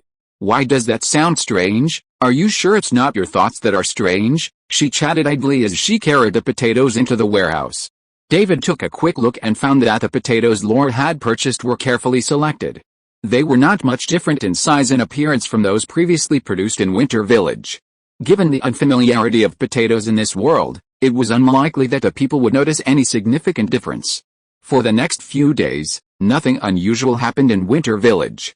Even the newly arrived Addis found some things to do. He took Alfie hunting in the northern forest outskirts during the day, and sometimes he would look for prey in the northeastern forest, teaching Alfie how to be a hunter. This was also to minimize contact with Moroni and his men. For this reason, Addis hadn't had much time to talk with David since his arrival. David had been spending much of his time with Moroni, while Addis was trying to avoid the nobleman. However, for Addis and Alfie, the days of hiding were finally coming to an end. 10 days after arriving in Winter Village, Moroni felt he had gathered enough information. He would let his men rest for 2 days before returning to Iron Tree Keep. This information didn't escape David, and he even prepared a map for him. It not only marked Winter Village and its surroundings, but also included the previously explored areas of the entire northern plains. This was a pleasant surprise for David, as he finally had a clearer understanding of the area surrounding his hometown. Furthermore, Fording, who had been scouting eastward, had returned with relatively good news. After traversing nearly the entire northern plains, he had located the orcs, what he believed to be orcs. It was a village of nearly 40 orcs, with various structures and even wooden walls. Although the orcs were numerous, they showed no signs of expanding, instead concentrating on building defenses. Fording speculated that the cavalry unit David and his men had previously eliminated had a deterrent effect, making the orcs wary of humans. This is good news. It means these orcs won't be causing us any trouble anytime soon. David shared this information with Moroni, earning his thanks. Scouting these unfamiliar enemies wasn't part of his job, and returning with some additional intelligence would only further highlight his abilities. After further refining the map of the northern plains and completing the final work, David loaded 50 kilograms of potatoes onto the empty horse, rode the other, and headed towards Iron Tree Keep with Moroni and his group, who had finished their work. This time, they followed the same route they had taken with Laura to Iron Tree Keep, heading south along the riverbank until they reached the northern side of the Iron Tree Forest. Compared to the previous group, who relied solely on foot, the current group, with all their mounts and extra horses to carry supplies, could travel much faster. Thanks to David's detailed description, the intelligence for this route had already been recorded. He simply chose to take this route to verify that there were no major issues.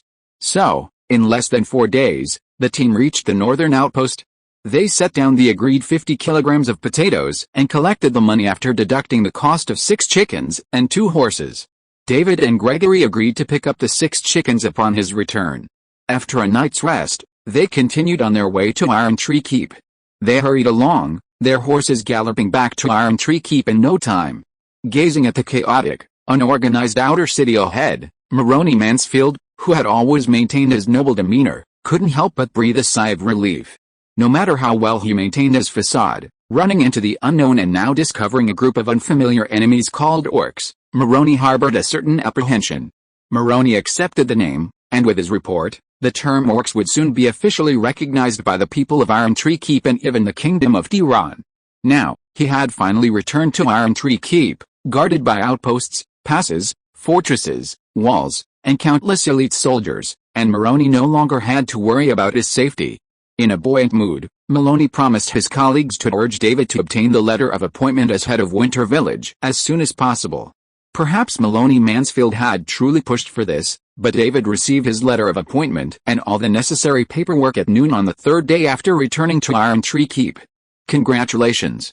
From today on, you are the head of Winter Village, within the Iron Tree Keep region, under the jurisdiction of the Kingdom of Tiran, even though he had long been certain of becoming head of Winter Village. Receiving the letter of appointment and all the relevant documents personally from Iron Tree Keep's lord, Marcus Dudley Morgan, was still deeply moved by the realization of his goal. Because of his cheerful mood, he ignored the discomfort of the various formalities required of him in front of the Lord. He even considered Marcus Dudley Morgan a most pleasing noble he had encountered since entering this world.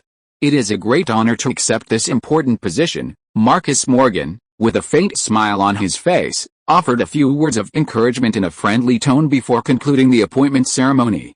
The meeting with Marcus Morgan lasted less than 5 minutes, with no more than 10 sentences exchanged. David only spoke one sentence. It was clear the Lord wasn't particularly interested in the Northern Plains and Winter Village, or perhaps he already had all the information and didn't need to ask again. David seemed to be simply completing a routine. As he exited the Lord's castle with the appointment letter and other documents, Maloney Mansfield was the first to greet him. They walked side by side outside the castle, inquiring about his plans. Return to Winter Village, continue cultivating the land and expanding the farmland, and try to grow more crops. David didn't hide his thoughts, nor did he need to. These were his next steps. Before that, I'll try to recruit some more farmers. About this matter, Maroni Mansfield glanced around. If you're not in a hurry, can we find a place to discuss it? Oh, David glanced at Maroni, unsure of the inspector's intentions. Where, seeing David's willingness to discuss it, Maroni immediately gestured for him to follow him. After exiting the Lord's castle, they boarded a carriage. David sat in the fully enclosed carriage, chatting with Maroni across from him. He peered out the small window in the side door and saw that the carriage was heading straight for the outer city, but just before reaching the inner city gate, it turned a corner and entered a relatively chaotic street. The carriage stopped, but Maloney stopped David as he was about to disembark, signaling him not to leave. Actually, we don't have to recruit farmers from the outer city, we can recruit from the inner city as well. Take this family, for example. Their current living conditions in Iron Tree Castle are quite ordinary. David peered through the window at a nearby household. A woman who looked to be in her 30s was sitting at the doorway, sewing, while a boy, about 10, squatted beside her, helping. Seeing this scene, David had an answer. If you're listening to this novel on a channel other than Fanfic World, it means they downloaded and uploaded it without effort. We cordially invite you to visit our channel, Mundo Fanfic Novelis. There you'll find the original version of this story and you can explore many other novels of various genres. We're waiting for you to immerse yourself in a world of incredible novels. Chapter 35, 5 Peasants at the Beginning. This wasn't a difficult question to answer, and Maroni Mansfield had no intention of hiding it. She stared at David, clearly eager to know the answer. How many can we recruit? David didn't need to spend much time pondering. There was no harm in this matter. Wasn't it just a matter of caring for Maroni Mansfield's illegitimate child? He didn't even need to do much. As long as he could live a stable life in his village, the man before him would be satisfied. 5 indentured farmers in their prime, 3 of whom are already married, and their wives will follow their husbands to live in Winter Village. Maroni knew David would ask this question, implying he had agreed to do this small favor, and he stated his conditions directly. And 3 free farmers. David had lived in this world for so many years that he knew the difference between indentured farmers and free farmers. The former were farmers without their own land, forced to sign labor contracts with nobles and large landowners, selling their labor in exchange for wages. Remuneration is a portion of the income from the land cultivated by the farmer. The percentage depends on the contract signed with the employer, but it is generally not very high, mostly just enough to make a living. Whether there are other benefits depends entirely on the employer's wishes and mood. Free farmers, or self-employed farmers, are farmers who own their own farmland. These farmers rely on their own farmland for a living, but after the harvest, they must pay taxes to the lord who governs the area. For example, the self-employed farmers in Iron Tree Fort are required to pay taxes to the Lord, Marcus Dudley Morgan, nominally in exchange for the Lord's protection. The Kingdom of Tiran does not clearly stipulate the proportion of this tax, and the specific amount is entirely determined by the Lord. Self-employed farmers in Iron Tree Fort generally pay 30% to 40% of the harvest as tax, which is relatively low in the entire kingdom. Furthermore, self-employed farmers could reduce their taxes by participating in various labor and military support services issued by the Lord. According to the terms Moroni outlined, the 5 indentured farmers would be transferred to David personally. This meant that upon arriving at Winter Village, the land these 5 indentured farmers cultivated would belong to David, who would simply pay them wages according to the agreed-upon ratio. As for the fact that recruiting farmers for the new village was based on the principle of whoever could cultivate the land would get it, Moroni dismissed the idea. He assured David that the transfer of these indentured farmers to David would ensure they wouldn't have any complaints.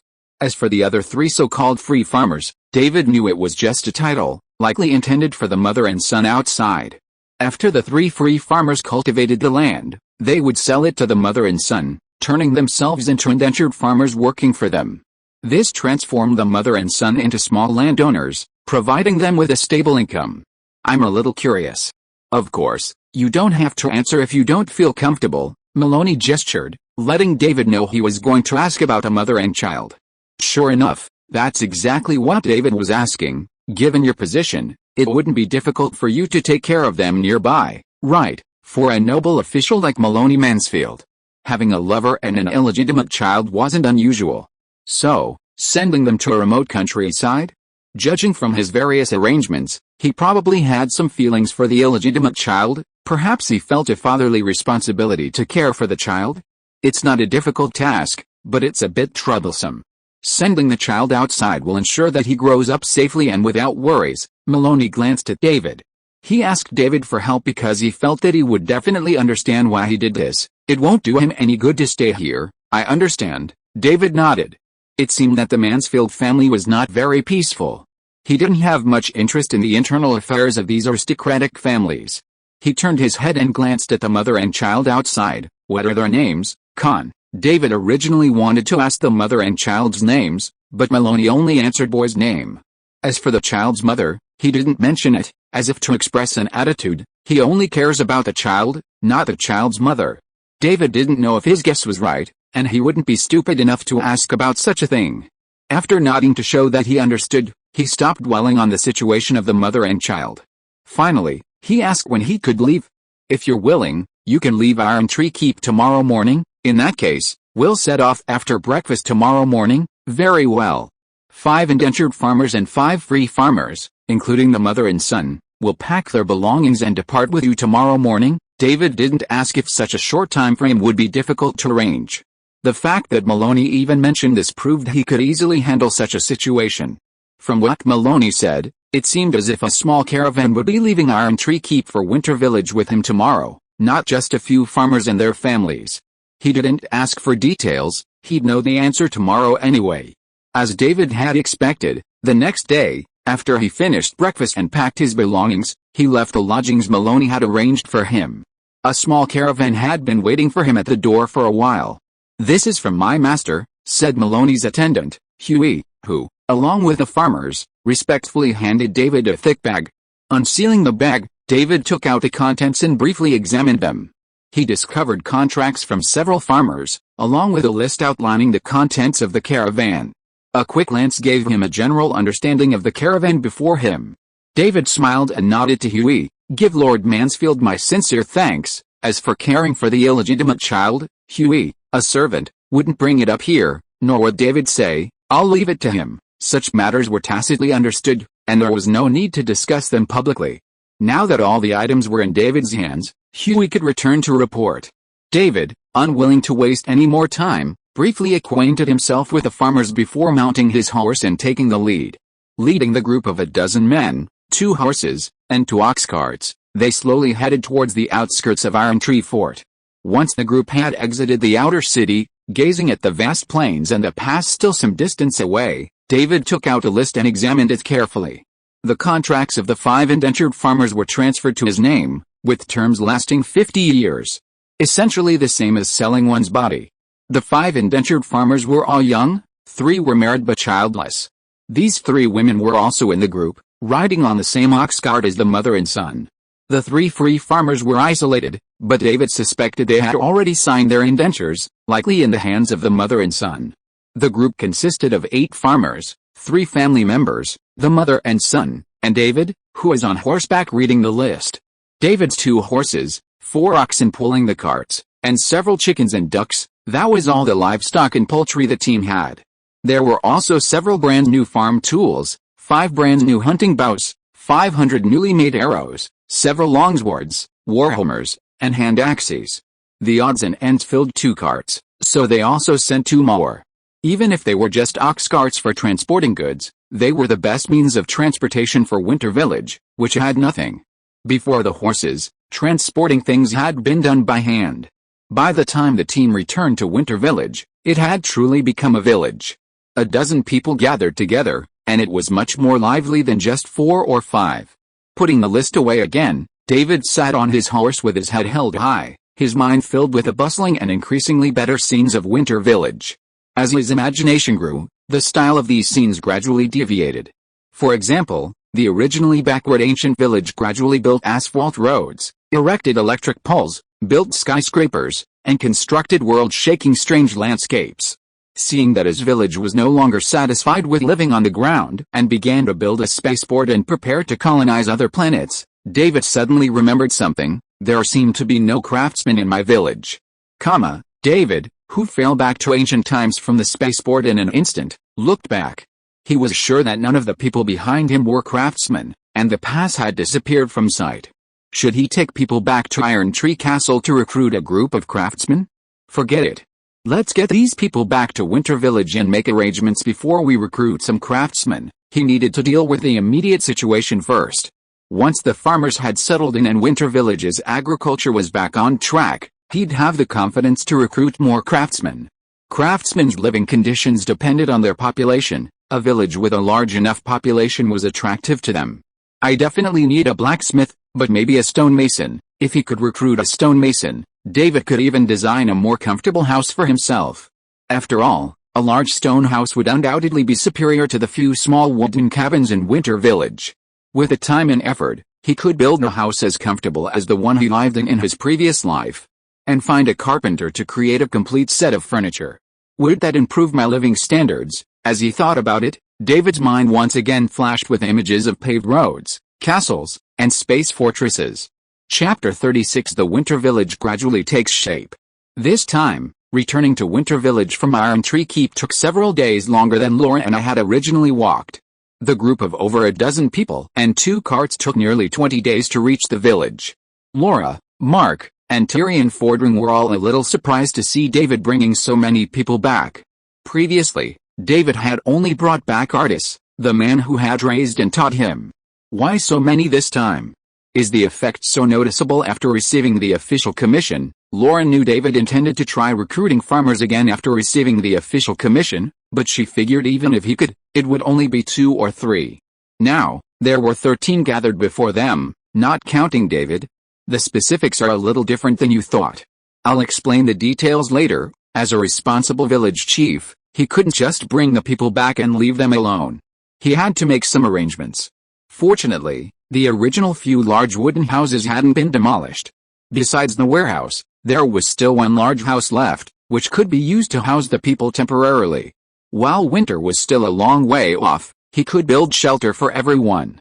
David turned and looked, spotting another wooden hut being built in the village.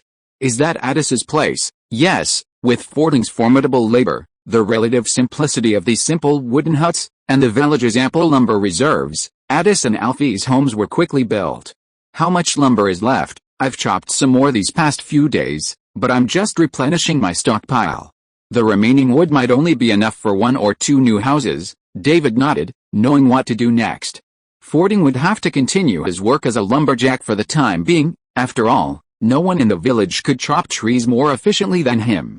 The main task for these new villagers would be to build their own houses. Everything else could be put on hold. After sharing their plans with the new villagers, several farmers expressed their willingness to build houses while cultivating the new farmland. This wouldn't affect farm work. They suggested living in the cabins first while they worked to clear the wasteland. Once the groundwork was complete, subsequent farm work would be relatively easy. They could then use their free time to build their own houses, even chopping the wood themselves. While this would require more effort and time, and they and their families would likely spend the winter in the poorly insulated cabins, none of them considered it a problem. Several farmers whose contracts were with David stood there, their simple expressions sincere as they made a simple request. If they could ensure they and their families had food to eat during this time, they would guarantee David would harvest the first crop from the new land before winter. They weren't aware of the potato situation, so they calculated the timing based on their usual crops. Faced with such a modest request, David didn't know whether to marvel at the simple nature of farmers, regardless of world. Instead, he quickly explained to Laura and Mark beside him, "It's not what you think." As for Fording, the old noble was already accustomed to this kind of situation. Fortunately, he was smart enough to decisively overrule the suggestions of the indentured farmers, forcing them to follow his own requirements. As for food, they didn't have to worry about it. During this period, the village provided food to all villagers, and meals were served at mealtime every day. Hearing the words of the village chief, David, the indentured farmers, who had been a little worried about their own treatment, breathed a sigh of relief. As long as they had food, anything was fine. "We've traveled so long. After dinner, rest up and start work tomorrow." David didn't mention a good rest. For these farmers, starting work early meant getting their share sooner, so a day off wasn't a good idea. As for the long journey, everyone had come by car, and the bumpy ride was nothing for these farmers, who had been doing manual labor since childhood. After David made his arrangements, the men set to work, unloading the various items from the wagons and placing them in their proper places under the direction of Laura, Mark, and Fording. For example, the cows were taken to the warehouse, and the poultry were temporarily caged and placed there, pending the construction of separate chicken co-ops, duck pens, and cattle pens. The various cold weapons were also placed on shelves in the warehouse, unmixed with the weapons Laura had brought. These were ordinary weapons, made of ordinary craftsmanship and materials. Their purpose was to distribute them to the ordinary villagers in the event of an attack on Winter Village, turning them into an armed militia. Once the farmers had loaded their belongings into the large cabin, allocated their own beds, and were preparing to eat dinner, their own bread, Laura arrived to greet everyone. It was only then that the farmers understood the village chief's earlier words about meal at mealtime, not just random bread or ingredients, but actual hot meals and dishes for everyone to eat. And the meal, they thought, was quite good, a huge pot of stew, with few vegetables, mostly meat. Even though the farmers of the Kingdom of Tiran didn't live a life of meatlessness for months and years, they had never experienced such a meal. Looking at the large chunks of meat in the pot, they wondered if the village chief had distributed all the meat for the next few months at once. Just as the farmers wondered if they'd run out of meat and would be left without it for a while, and whether they should save on food, David explained the farmers' situation to Fording and the others. The wooden table, where they ate and discussed matters, had been extended, and Addis now sat at it. Their meal was identical to the food delivered to the farmers, but David didn't invite them out to eat. That was Fording's suggestion. He didn't believe the farmers would be grateful if David joined them for dinner. It would only make them feel uncomfortable and deprived. Addis agreed, and no one dwelled on the matter. Even Mark Watney, hailing from the land of freedom and equality, didn't believe certain ideals applied to all worlds. "By the way, I have something to tell you." "What is it?" Seeing Mark Watney's mysterious expression, David glanced to his side, feigning curiosity as he waited for further information. "A mysterious creature has appeared here. It must be from another world, just like me." David observed Mark Watney's expression, as if to say, "Do you want to know what that creature looks like? Where is it now? Keep asking me." David pointed mercilessly to his side and back. "Are you talking about that incredibly silly-looking blue turtle?" Mark Watney turned to look at Squirtle, who had unknowingly stood beside him.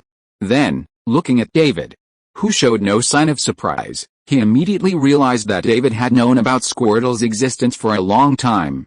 "When did you find out?" "I discovered this little guy during the time when Moroni Mansfield was in our village." David looked at Squirtle, who was standing next to him, holding a wooden bowl and eating stewed meat. He was speechless that this little guy came to eat and drink so openly. "You just come out and ask for food during this time, Squirtle?" Squirtle nodded calmly. During the time when David was away, it often came to the village to wander around. When it was hungry, it would come to take a look. When it was bored, it would come and take a look. After knowing the dinner time in Winter Village, it simply asked for a set of exclusive tableware. It has lived in the village in the past few days. "Okay. I thought I was the first to discover this little thing." Mark Watney adored Squirtle, especially after discovering it could help him water his fields. He was eager to become a trainer right away. "But you probably don't know what this little thing is. It's a magical creature called a Pokemon. Each Pokemon has special abilities, and this little one, Squirtle, can spray water." "Oh, so amazing." After just a few words, it became clear that Mark Watney's knowledge of Pokemon was even worse than his own. He only knew a few names like Squirtle, Pikachu, and Garlic Turtle, and didn't even know their abilities. He had only recently discovered that Squirtle could spray water. David didn't expose Mark, though. He had nothing else to do anyway, so he just thought it was a way to pass the time. The two of them ate dinner and chatted about Squirtle. Laura, beside them, chewed her food expressionlessly, watching David tease Mark silently. As they chatted about recent events, Laura gently kicked David's sheen under the table. David returned a surprised look, then stole a glance at the others nearby, as if to warn Laura of the crowd. Rolling his eyes speechlessly, Laura gestured for David to look over there. Following Laura's prompt, David finally understood why Laura had kicked him. Not far from the table where everyone was dining, a shadowy figure gradually emerged and solidified. This scene was familiar to David, and he understood what it meant. A visitor from another world was approaching. Just as David was eagerly anticipating who would arrive, Laura kicked David again and winked at Addis, who was sitting at the square table. David had always dined with Mark, Laura, and Fording, the otherworldly visitors, and had completely forgotten Addis and Alfie, the locals. Just as David was about to find a topic to distract Addis and Alfie, Addis turned and faced the shadowy figure. "Huh?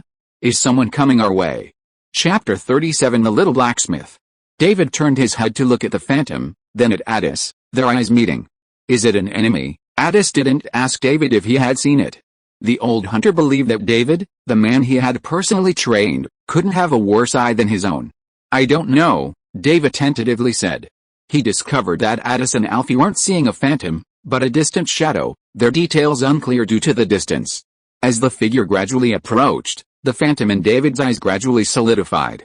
He understood that the process by which the phantom, which he and Laura saw, gradually became a real person, was, to the locals like Addis, a person approaching from a distance.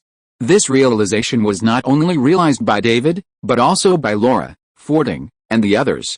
This meant that from now on, when they traveled to and from their respective worlds, they would no longer need to avoid the rest of the village. To those in the village, they would simply be walking out of the village or back. "This saves a lot of trouble," David thought to himself and breathed a sigh of relief. At least he didn't have to bother explaining this mysterious phenomenon to Addis. He turned his head to look at the shadow. Now he was just curious about who was coming this time. As the shadow gradually solidified, David finally saw the appearance of the person coming clearly, a human male, and a familiar face. He wondered who it corresponded to. He stood not far from the long table, quietly waiting for the man approaching from afar. After realizing that he had suddenly arrived in an unfamiliar place, the young man stopped in his tracks with a stunned look on his face. He looked around in confusion, then looked at David standing not far in front of him, and then walked forward to politely ask where this place was. "This is Winter Village. I'm David, the village chief." The man spoke in English, so David replied in English. "You look lost, don't you?" "It seems so. May I ask which direction to get to Port Royal?" The young man looked at the wooden houses in the distance and the long table in front of him. There were people, both old and young, sitting at the table. It looked like a normal little village. "By the way, my name is Will Turner. Just call me Will, village chief." As soon as the man mentioned Port Royal, David knew who he was. Will Turner, one of the protagonists in the Pirates of the Caribbean series. Will played a significant role in the first 3 films. Born the son of a pirate, he was rescued by the Royal Navy through a strange combination of circumstances and became an apprentice blacksmith in Port Royal. Then, to save his beloved, he stumbled into the sea and fell in love with Elizabeth Swan, the daughter of the governor of Port Royal. After being seriously injured in the battle of the third film, he had to resort to extraordinary means to survive. He became the captain of the Flying Dutchman, responsible for extraditing the dead at sea. Later, Will Turner, using Poseidon's trident, lifted the curse, freeing him from the fate of guiding the dead and being separated from his family. David had no idea what had happened next. As for the Will Turner before him, he looked quite young. Perhaps the things he knew about hadn't yet happened to him? But that wasn't David's focus. He was focused on Will Turner's identity, a ferryman of the sea's dead, a descendant of pirates. None of that meant anything to David. Instead, it was his identity as a blacksmith that caught his attention. "Did you know my village was in need of a blacksmith, so you sent me one?" he thought happily, his outward expression becoming more enthusiastic. "It's getting late. How about staying here for the night?" Will glanced at the darkening sky and knew that traveling at this hour wasn't a good idea. But he still wondered how he'd gotten from the streets of Port Royal to this place, and he remained wary of the people before him. "Will I bother you?" "No." David led Will to the table and invited him to sit down and eat. Laura stood up and offered her seat, calling to Alfie, who had already finished his meal. "Alfie, I'll take you to see something fun." Alfie had been sitting quietly at the table, waiting for Addis even though he'd already eaten. The old hunter, despite his age, hadn't lost much of his appetite. In fact, his daily sprints around Winterfell, teaching Alfie various hunting techniques, had expended considerable energy, leading to an increased appetite. He cared deeply for Alfie, and when Laura called Alfie away, even though he knew she meant no harm to him, he followed her out of habit. With his seat vacated and Addis led away by Laura, the rest of the process became much simpler. Will sat down and glanced at the two men across the table. One was a young man with a plain but friendly appearance, the other was a burly, imposing figure. What struck Will most as odd was that he sensed the oppressive presence of the governor of Port Royal. "What's that?" Will observed Mark unfolding when he suddenly noticed a blue object darting out from beside the table. While it looked chubby and cute, the sudden appearance of such a creature, unlike anything he'd ever seen, still startled Will. "It's Squirtle," Mark observed curiously. Seeing Will startled by the Squirtle, he found it amusing and explained, "Don't worry, it's harmless." Will felt relieved, and then he took a closer look. "It's a cute turtle." He figured they were not far from Port Royal, so it must be a turtle. David brought Will some food and placed it in front of him, pondering how to begin. Will ate his stew and briefly chatted with the two men before him, learning their names, Mark Watney and Tiran Fordring. "Where is this place? I mean, which direction of Port Royal is this?" Will kept scanning his surroundings as he ate, but he couldn't quite place himself. The surroundings felt so unfamiliar. Mark and Fordring exchanged glances, then both looked at David. Seeing their reactions, Will turned to look at David, who was sitting next to him. "Actually, this place is incredibly far from the Port Royal you mentioned. How is that possible?" Will was skeptical. Even if his brain had momentarily failed him and he'd wandered out of Port Royal, he couldn't have gotten very far, could he? David's next words struck him even more absurdly. "You're no longer in your original world." Will was so shocked that he didn't even want to eat his warm stew. "Are you saying I'm dead?" "Oh, that's not what you mean." David, realizing Will had misunderstood him, immediately explained, using Mark and Fordring as examples. It took Will a while to grasp David's precise meaning. The stew before him held no interest at all. Even though he hadn't eaten much today and had done a day of hard labor, what was happening now completely robbed him of his appetite. He even suspected that what was happening was just a dream. Seeing Will's reaction, David realized that his earlier assumptions were too simplistic. Not everyone could readily accept the idea of being transported to another world. Laura had been able to accept it so quickly because she had seen Fordring appear. Fordring had been able to accept it so quickly because of the mysterious power of Azeroth, and even because time travel had actually occurred there. As for Mark Watney, the vast differences between Mars and Winter Village made it difficult to disbelieve. But for Will Turner, who lived in the ancient times, lacked such complex knowledge and hadn't yet encountered mysterious powers himself, and whose surroundings weren't so different from Port Royal that it was immediately noticeable, it would take some time to accept it. After realizing this, David realized the quickest way to convince Will that what he said was real was to tell him how to travel between the two worlds. So David did. While this method might mean Will, the blacksmith he'd longed for, would never return, he wasn't prepared to rely on lies and deception to keep someone. A forced melon isn't sweet, even if it temporarily quenches thirst, it could backfire in the future. Upon hearing of a way to return, even though Will still couldn't believe such a miraculous event had occurred, he stood up and tried, vanishing from sight. "Do you think he'll come back?" Mark watched Will disappear, then turned to Fording. "I don't think he'll come back, that's natural. He has his own life." Fording also suspected that this young man, Will, wouldn't return. Unlike him, he wasn't seeking seclusion in a place unknown to others, nor was he like Mark, living alone on a desolate planet, relying on Winter Village to ensure he could survive until help arrived. "I think he'll come back," David disagreed. He believed Will would return because the young blacksmith inherited his father's pirate genes, imbuing him with an adventurous spirit. More importantly, for a blacksmith apprentice in Port Royal, marrying Elizabeth, the governor's daughter, would require some extraordinary luck. He'll realize this is a life-changing opportunity. Chapter 38 David's Notes. David was confident in his judgment, but he had no idea when Will Turner would return. After dinner, he didn't wait around. Instead, he packed up and began his usual training and study, then drifted off to sleep. The constant commutes between Winter Village and Ironwood Keep, coupled with his daily thoughts on how to develop his village, had left David feeling somewhat fatigued, so he slept particularly deeply that night. The night passed in silence, and when he opened his eyes, it was already daybreak. Lying in bed for a moment, staring blankly at the empty rooftop, David rose, dressed, and washed, ready to begin a new day.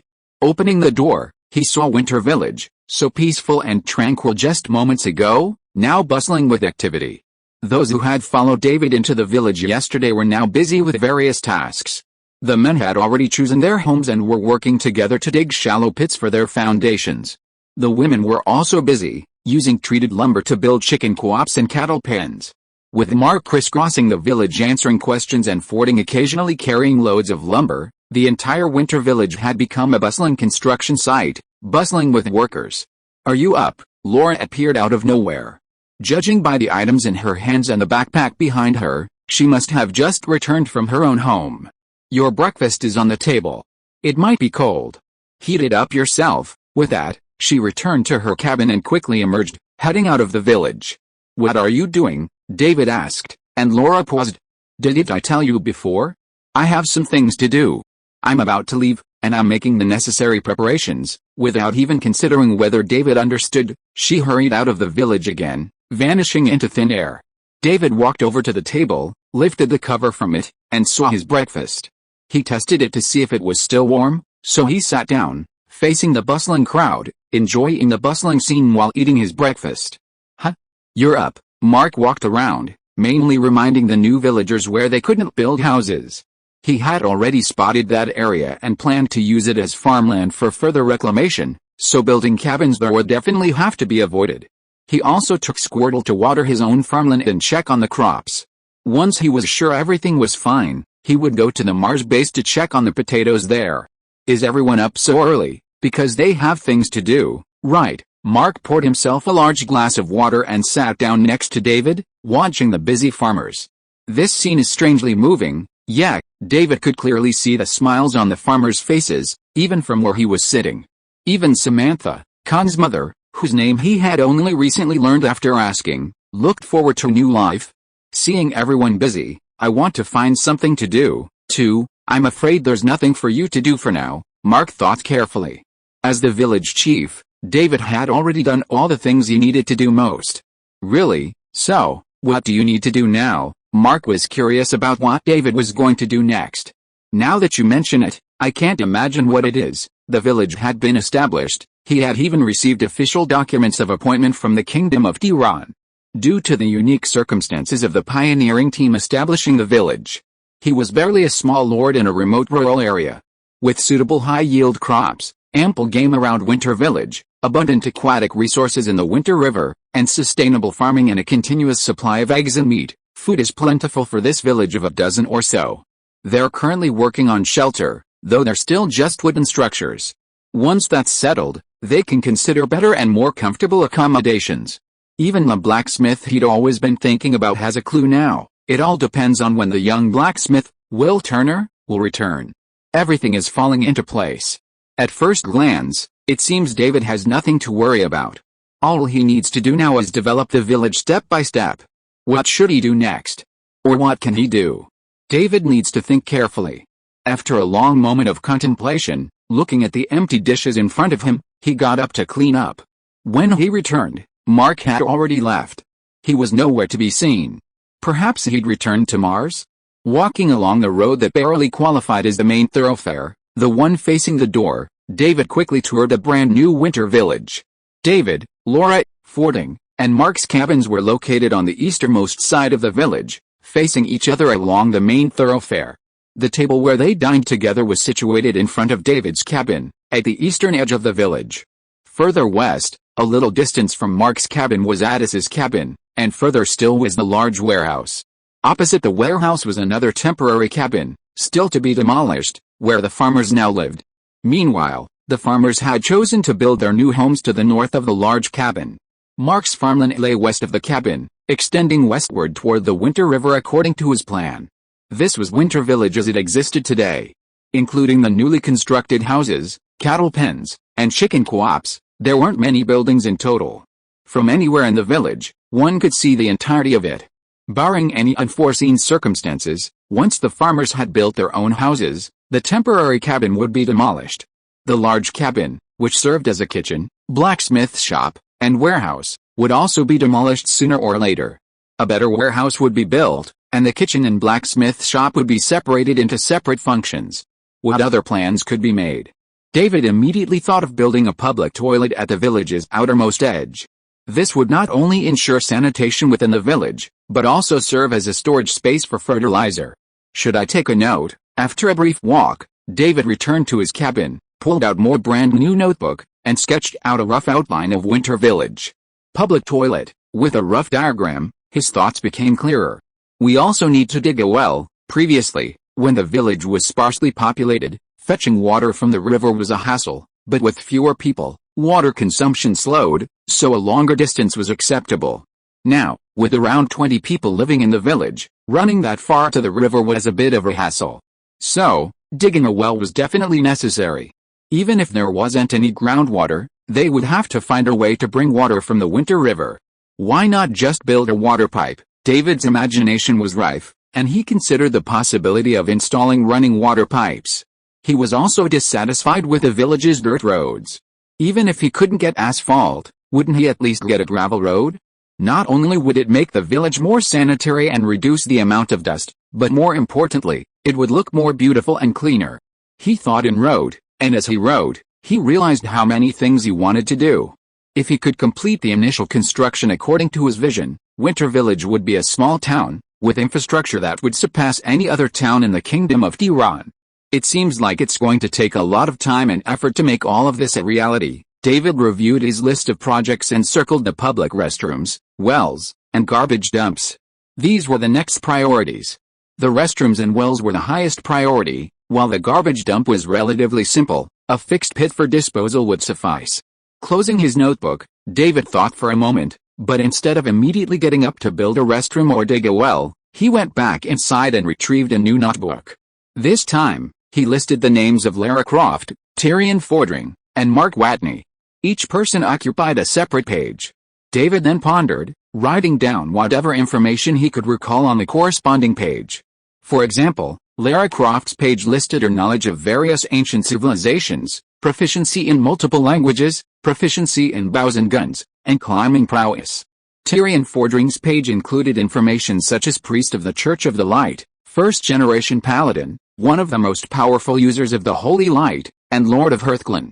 David sorted this information according to the order in which they arrived at Winterfell, hoping to determine what rewards he would receive.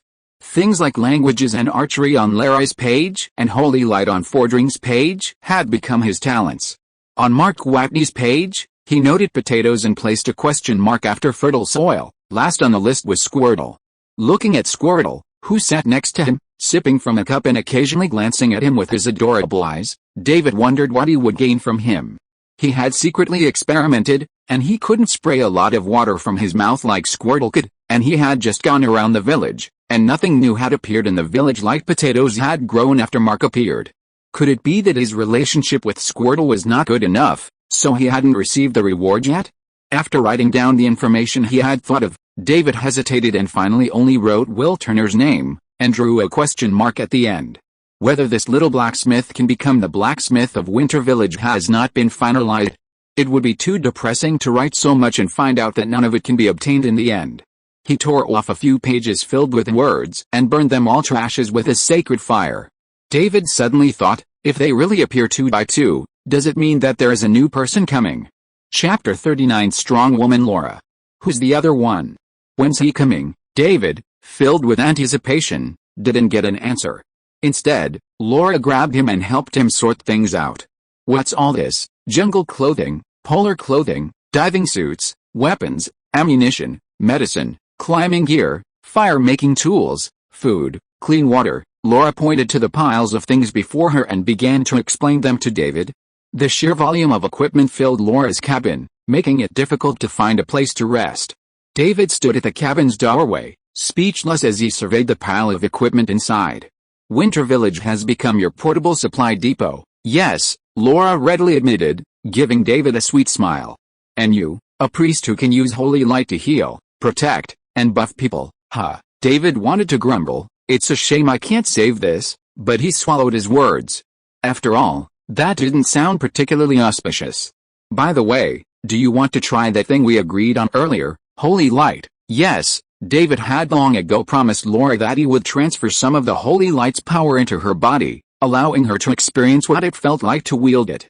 You already know how to do it. Laura's interest perked up at the mention of this, and she ignored the unorganized equipment and asked directly what she should do. Try a simple one first. He moved some of the scattered items around the room, making room for Laura to sit cross-legged. David then sat across from her.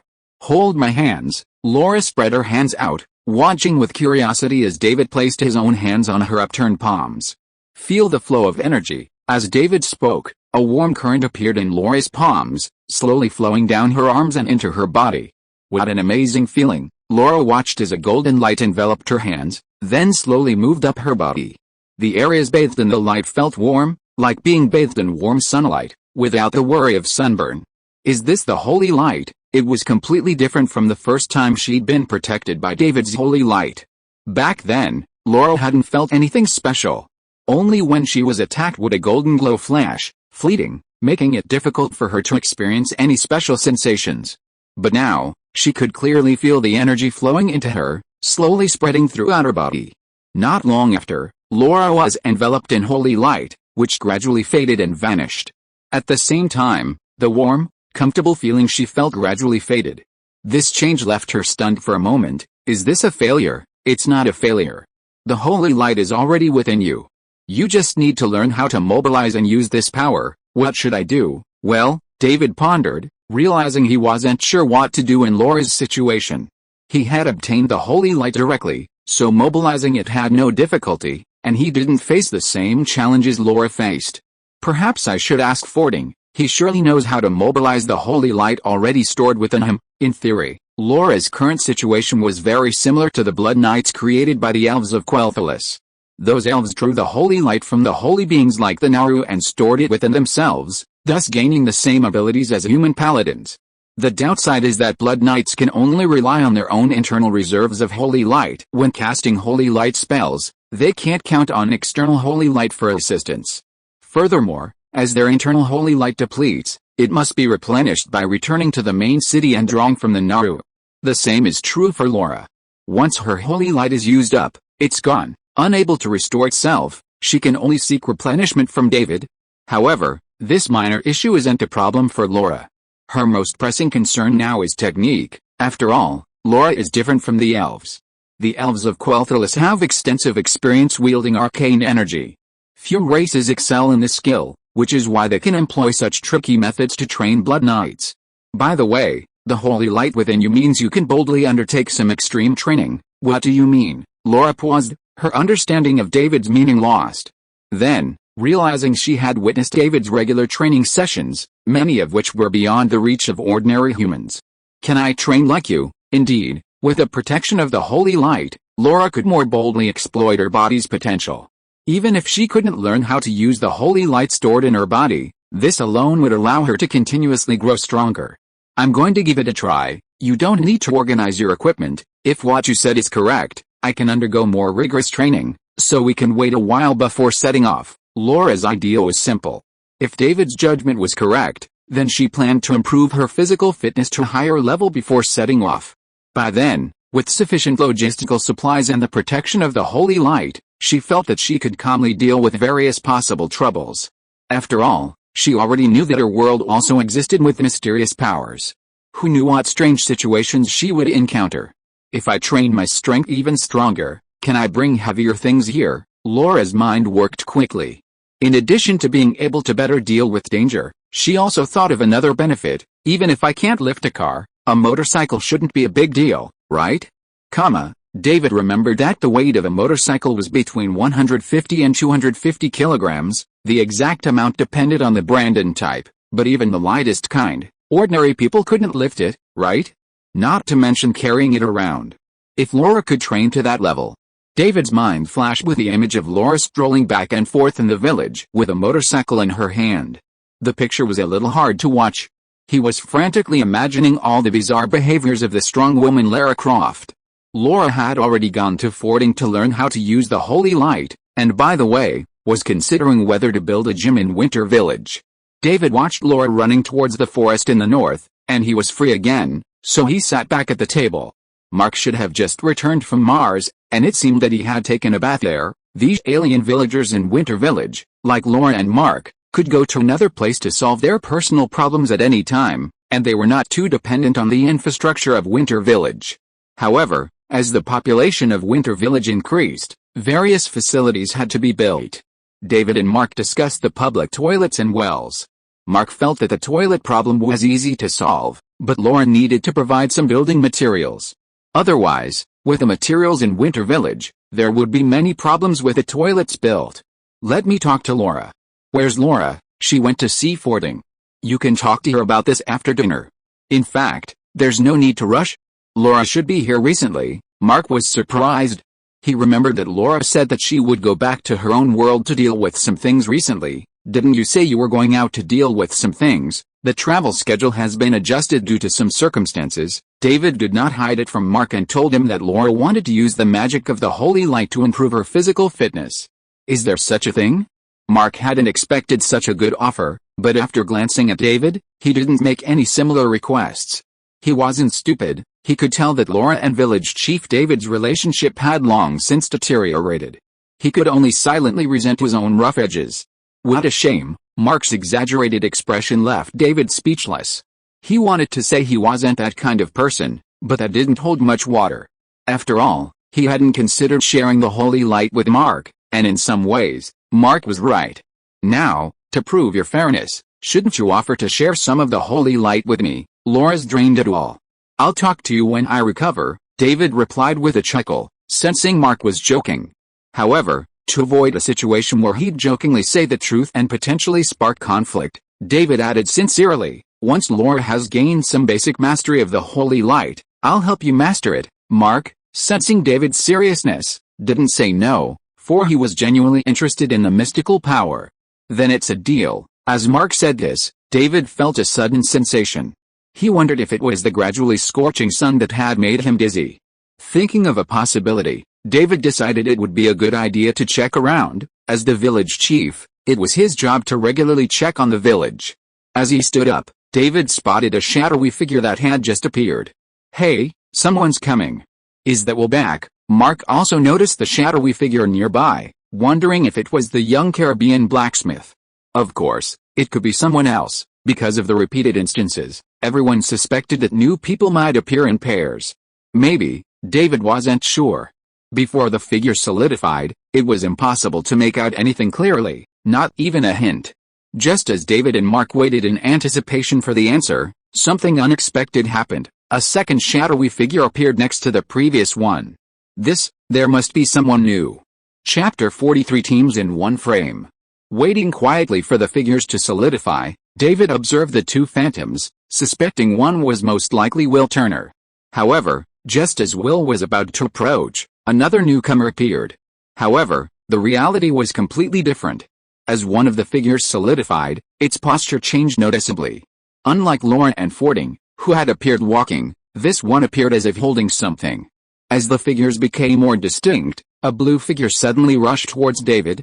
Buzz! David, diligent in his training, reacted immediately, unleashing a holy light shield to protect himself.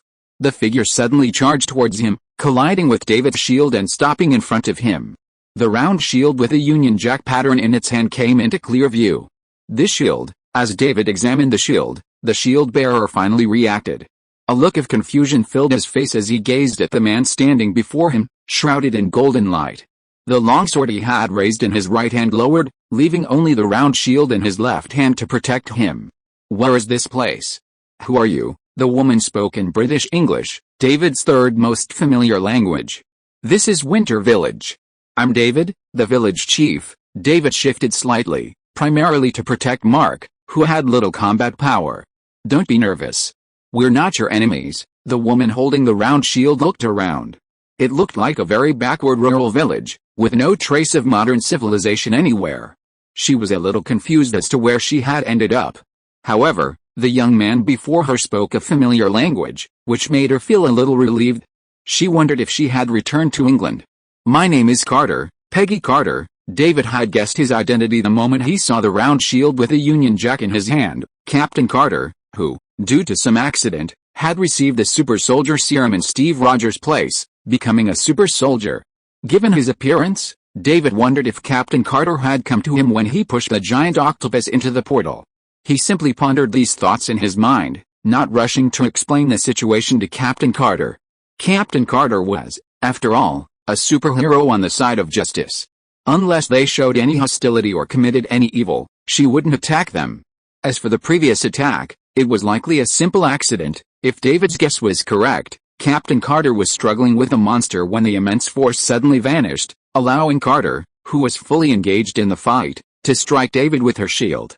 Next time, when newcomers arrive, you need to keep your distance. Who knows what these people were doing? Taking this into account, David turned and looked at the other shadow. As he spoke to Captain Carter, the other shadow solidified, revealing its true form, a slender, beautiful girl with dazzling blonde hair standing in the open space, looking around with a puzzled expression. This, David pondered for a moment, unable to recall the young woman's identity. This wasn't surprising. When Fording first appeared, he hadn't recognized a Paladin's identity. Then, something unexpected happened. Upon catching sight of Captain Carter, the young woman suddenly cried out, "Mom!" This shout startled not only David and Mark, but even Captain Carter, who had quietly stood nearby, observing the surroundings, was stunned. "Mom? Who? Me?" Captain Carter stared at the young woman running towards him with a look of astonishment, asking, "Who am I? Where am I? What am I doing, Mom? Where are we? Why are you dressed like this?" Seeing the girl running up to her, eyeing her combat uniform with a strange look, Captain Carter felt her head spinning. "Did you recognize the wrong person?" She felt more like cursing. This girl looked to be in her 20s, not much younger than herself, and she actually called her mom. Was there something wrong with her brain or her eyes? But Captain Carter, ever the righteous one, controlled her temper and responded to the girl's outrageous question with a smile. "How could I be mistaken? You look younger, though." The girl frowned, her gaze fixed on the round shield in Carter's hand. "This shield? Does Dad know you changed the design on it?" David and Mark, looking at Peggy Carter's embarrassed face, considered going back to get some snacks to watch the fun, remaining silent. But even if they tried to play it off, Captain Carter wouldn't ignore them. He stopped tangling with the young girl and looked at David. What on earth is this place? She suspected she was hallucinating. Considering the glow the man had previously radiated, she suspected he might be the cause of the trouble. Ahem, David gestured to the nearby table, unable to watch the fun. "Sit down and talk. I'll explain everything." Peggy Carter nodded, and the other girl, already aware of the situation, frowned, as if lost in thought. Just as everyone was about to sit down and chat, Mark suddenly called out, "David!" David looked at him and pointed to a nearby clearing, right where Captain Carter and the young girl had just appeared. Following Mark's prompt, David noticed another shadowy figure appear in the clearing. David hadn't expected another one. Well, Mark was also surprised. According to his previous speculation, the appearance of another new person after Will's was not surprising. The appearance of two new people was already surprising. Surely it had to be Will, the blacksmith, this time? Unexpectedly, it wasn't Will again. Because of Mark and David's reactions, Carter and the young girl noticed the shadowy figure in the clearing. They witnessed it slowly transform into a real person, realizing how they had appeared there. However, they didn't rush to question the meaning of this strange phenomenon.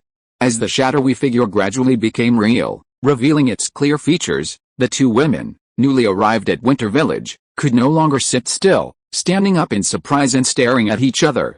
Captain Carter's face held a hint of doubt and uncertainty. The other girl was more forthright, shouting in surprise, "Dad!" This startled everyone, including the handsome man in the brown leather jacket who had just appeared. "Peggy!" The handsome man looked over at the voice, but ignored the beautiful blonde woman next to him, his gaze fixed on Peggy Carter. "Steve." Peggy's tone was filled with doubt. While the man who had suddenly appeared had a familiar face and voice, his physique was completely different from the Steve she knew. "Is it really you, Peggy?" The man known as Steve rushed over to Peggy, gazing at her in surprise. A few seconds later, his expression shifted to one of despair. "I must be dreaming. How is this possible? Are you really Steve?" Peggy Carter's face was filled with disbelief. She looked Steve up and down, even reaching out to touch him. The firm touch reminded her that this was real, yet it wasn't the Steve she knew. Could it be, "You've also used the super soldier serum"? Peggy thought of a possibility, but it left Steve stunned. "What do you mean?" "I've also used it." Steve stepped back and took a closer look at Peggy Carter and the familiar yet unfamiliar shield in her hand. He seemed to have a guess, but he wasn't entirely sure. "Guys, perhaps I can clear up your confusion." While David was still mulling over how to explain this somewhat confusing situation, Mark spoke up just in time. "I think you all come from different parallel universes. So, while you know each other, they're not the same person you're familiar with." "Who are you?" "Mark Watney, Earth's foremost botanist and a NASA astronaut." Hearing he was a scientist, even a botanist, Steve felt his words gained some credibility. "Steve Rogers, just call me Steve." He extended his hand and shook Mark's, then glanced at David. "David, the mayor of Winter Village, or rather, the village chief here." "Hello." Steve finally had time to take in his surroundings, but he quickly returned his attention to the people before him, not forgetting the young blonde girl. "Sharon." The girl looked at Steve in front of her, and then looked at Peggy next to her. She certainly did not ignore what Mark said just now. She now understood why these two familiar relatives seemed to have never seen her. Sharon Rogers. David, who finally knew the girl's full name, completely confirmed the girl's identity. Although the girl had called Peggy Carter Mom before, he didn't know whether Peggy had been the girl's mother in a certain universe, so he didn't think about it that way. When Captain America Steve Rogers appeared, her call of Dad made him guess the girl's identity, and when he heard the name, he was even more certain. Sharon Rogers, the daughter of Captain America Steve Rogers and Peggy Carter, who is not frozen, and also the Captain America of that universe. Wow, Marvel's new script, Captain America, Another World? 3 teams in the same frame. Chapter 41: A Strange Family of 3. Sitting at the table, a few people looked at each other. Peggy, Steve, and Sharon, the 3 newcomers, had already listened to David's explanation and realized they were no longer on Earth. Instead, they were on some unknown planet, or world, in a small village called Winterville. "That sounds incredible." Steve remained silent throughout David's explanation. He waited until he finished before asking a few questions, such as why David spoke English and why he seemed so familiar with Earth. David handled these questions easily. He learned English from Laura, the first person to arrive at Winterville, and he also learned some Earth knowledge from the books Laura gave him. What started as a character development project had unexpected benefits. Steve asked Mark some more questions. From the previous introduction, he knew that Mark was an astronaut for the space agency. He later learned that Mark, like them, had come here from Earth. "You're really unlucky." This was Sharon's comment after learning that Mark had been left behind on Mars and had to fend for himself. "It's okay. Although I was forgotten on Mars, I came here and became the most amazing botanist on Earth. It's unclear about other Earths, but at least on Mark Watney's world, no botanist is more impressive than him." He not only successfully cultivated potatoes on Mars, but even ventured into other worlds to cultivate them. Later, after learning how to leave Winter Village and return to his own world, Steve stood up and tried it out. He left and returned smoothly, confirming David's words. So amazing, Sharon, who had occasionally interrupted during the explanation, jumped up.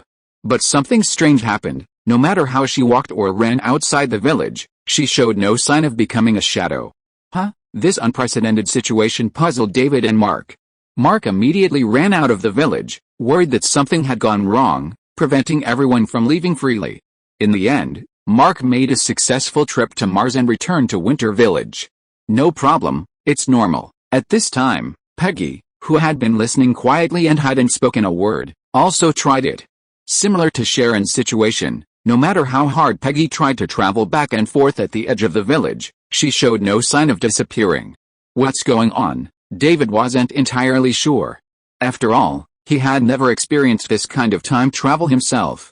He didn't even know what it felt like to travel through time. Even Laura and the others had described it in detail. He lacked a direct impression. Steve tried again and was still able to travel back and forth smoothly. Frowning, he pondered for a moment and came to his conclusion: if there's nothing wrong with this place itself, then the problem lies with you too. Having ruled out David and the others' involvement, the only remaining issue is the individual. Steve's mind raced, thinking that perhaps he could understand each other's situations and analyze the underlying cause. He also understood the differences between the worlds Peggy and Sharon inhabited and his own. Compared to the unfamiliar Mark and the completely alien David, Steve naturally felt closer to the familiar Peggy and Sharon, who seemed like his own daughter. Peggy and Sharon, who knew Steve well and trusted him immensely, not only shared their own experiences but also shed light on their own universes, helping Steve understand the differences between the various parallel worlds. Sharon Rogers' world was largely similar to Steve's own, except that after defeating the Red Skull's plot, the Captain America Steve Rogers of that world escaped being frozen for decades. He returned safely to embrace the glory of a hero, married Peggy Carter, and had a daughter, Sharon Rogers. For the next few decades, Captain America Steve continued to live the heroic life, diligently raising his daughter, who had inherited the virtues of both parents, and even began to consider passing the mantle of Captain America to her daughter. It was around this time that Sharon, while out shopping, stumbled upon Winterville. Listening to Sharon's story, Steve already had an answer, but he didn't speak it out loud. Instead, he turned and inquired about Peggy's situation. The universe Peggy inhabited differed significantly from Steve's own. This difference began when a super soldier experiment went awry. Due to this, Peggy underwent the transformation in Steve's stead, successfully completing it. Peggy then assumed the title of Captain Carter, embarking on a similar path to Captain America. She battled Red Skull and Hydra's legions on the battlefields of World War II, ultimately entering an alternative dimension with them to stop the massive monsters summoned by Hydra. It was during this battle with the monsters that Captain Carter arrived at Winter Village. So, if you could successfully return, you would return to that strange dimension to continue fighting the monsters. Steve felt he had grasped the point. Is that the reason you can't leave here? That's possible, Peggy pondered, then recalled what David had just said. She secretly believed that if she could just go back, she could leave this place and return to her own world. The question was, did she really want to return to that strange dimension and wage an endless battle against a giant monster? She'd previously saved her own world, but it was now safe. She'd watched the portal connecting to the alternate dimension, unleashing the massive monster, close before her very eyes. Now that her world had been saved, she certainly didn't want to return to that strange place. Perhaps it was this inner resistance that prevented her from traversing the two worlds with the same ease Steve could? Thinking this, she glanced at Sharon beside her, then at Steve in front of her. Though his stature was vastly different from the familiar Steve, after a moment's conversation, she realized it was indeed Steve Rogers, the brilliant and courageous man. She believed Steve had guessed why Sharon couldn't leave, but he hadn't spoken directly, perhaps out of concern for his unknown daughter. Okay, now that we've covered our stories, let's talk about yours. Since Sharon had her doubts, they'd put them aside and changed the subject. Peggy was curious about how Steve's experiences differed from both her own universe and Sharon's. Steve looked at the two women staring at him with wide eyes, and the two men with expressions of fascination, and recounted his experiences with a bitter face. It's actually pretty much the same as me and Sharon's world, with a few differences, The biggest difference was that while he had successfully stopped Red Skull's plot and prevented the superbombs from detonating on the east coast of North America, he had also been frozen in time by the plane crash, falling into deep sleep. When I woke up, someone told me I'd been asleep for 70 years. Steve was in a state of confusion. In the blink of an eye, the war was over, everyone he knew was dead, his beloved was married, but the groom wasn't him, and even his familiar home had become incredibly unfamiliar. Everything around him felt so unreal that he didn't know if there was any point in living anymore. Besides working off excess energy at the gym, he'd wander around like a ghost, and then he'd ended up here. Thinking of this, Steve glanced at Peggy, then at David, and couldn't help but wonder if God had taken pity on him and sent him here to enjoy his old age. He even sent Peggy over, but this Peggy already had a crush on Steve? Was he being asked to be a replacement? Oh, it seemed like my situation was similar. He glanced at David again, wanting to ask more, but he saw the Winter Village chief quietly watching the excitement with a scientist named Mark, enjoying some dried fruit, snacks Laura had bought. Mr. Chief, just call me David. He swallowed the fruit and coughed twice to clear his throat. Any questions? I'm afraid I'll have to bother you a lot on the coming days. No, I welcome you very much. After all, my village isn't very populated, and I really hope it'll become more lively. During the earlier explanation, the three of them had learned about David's village, a newly established one called Winter Village. Aside from a few newly arrived farmers building their homes and an old hunter named Artis raising a child alone, the rest of the people were all, like them, from other worlds. Lara Croft, the British aristocrat, had made Winterville her second home, building a house there and visiting frequently. Mark, a hapless survivor on Mars, even considered Winterville his lifeline, counting on its survival. As for the man named Tyrion Fordring, he'd settled permanently in Winterville, only occasionally returning to his own world to see his wife and son. With so many companions, and Peggy uncertain about how to return to her own world, settling here seemed a reasonable option.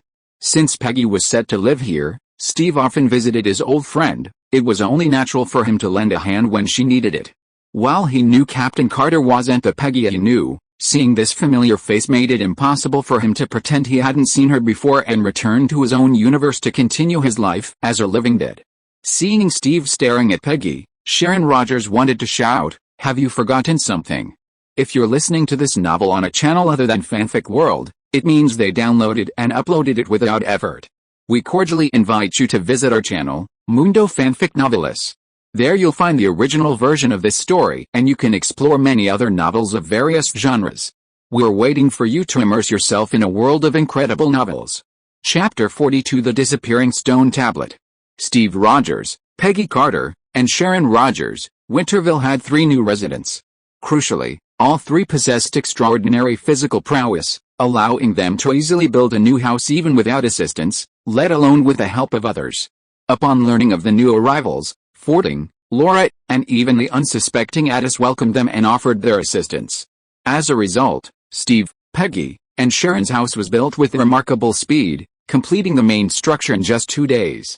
As for the interior, they needed no help, freeing themselves to customize it to their tastes. After completing his own house, Steve made several trips back and forth, and Laura also made some special purchases, providing Peggy and Sharon with sufficient supplies for daily life. Thus, while Steve would frequently visit his own world, Peggy and Sharon officially settled in Winterville. After building their own houses, Steve and Peggy would help ordinary villagers build houses, help Fording chop wood, and also go hunting for artists, primarily carrying back the game. Although new to Winter Village, both Steve and Peggy quickly made friends and gained everyone's favor.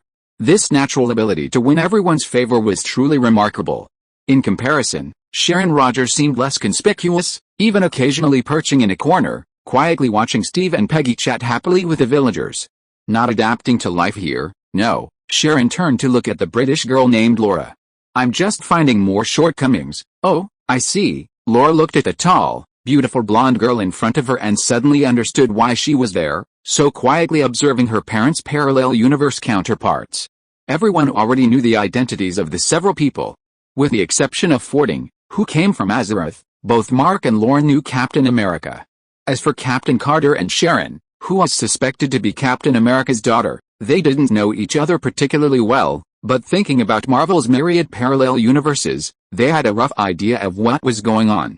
If you need any help, feel free to come to me. Laura and Sharon chatted for a few more minutes before waving goodbye and heading straight for David. Laura had originally intended to find David, but she happened to see Sharon standing there and came over to say hello and chat for a few minutes. Now that she was done, she naturally returned to her original task. Is it nice? Laura deliberately made way for David, raising an eyebrow at him. What? David glanced off into the distance, then back at Laura. It's pretty nice. I won't be in the village much for a while. Now's your chance, Laura beamed, as if reminding David, new tea has arrived. David glanced at Laura, but didn't respond. Instead, he wondered why Laura hadn't been learning how to use the holy light with Fording today. She didn't return to her manor to train. Have you run out of holy light? Not yet. I can clearly feel the holy light within me now. You've infused me with plenty. After she said this, Laura felt a little strange, but after thinking it over, she saw nothing wrong with it. According to my current situation, unless I practice those new holy light spells non-stop, I won't run out of holy light in a month or two. If Laura trained relentlessly, her holy light would be depleted faster to repair the damage. Laura planned to use up almost all of her holy light before returning to David for a replenishment. By then, she would have learned nearly all of the holy light spells and her physical fitness would have greatly improved, making it much safer to set out on her adventures. Speaking of which, is it really okay to leave this thing there? Laura glanced at Steve's house not far away. Although Steve didn't live there permanently, he could travel freely between the two worlds. But he still brought in many everyday items and furnished his house. One of them was a heavy motorcycle, currently parked next to Steve's cabin. A shed had been built on the side for parking. No problem, the villagers wouldn't know what it is anyway. A 200-kilogram motorcycle was nothing to a super soldier like Steve. He carried it with ease.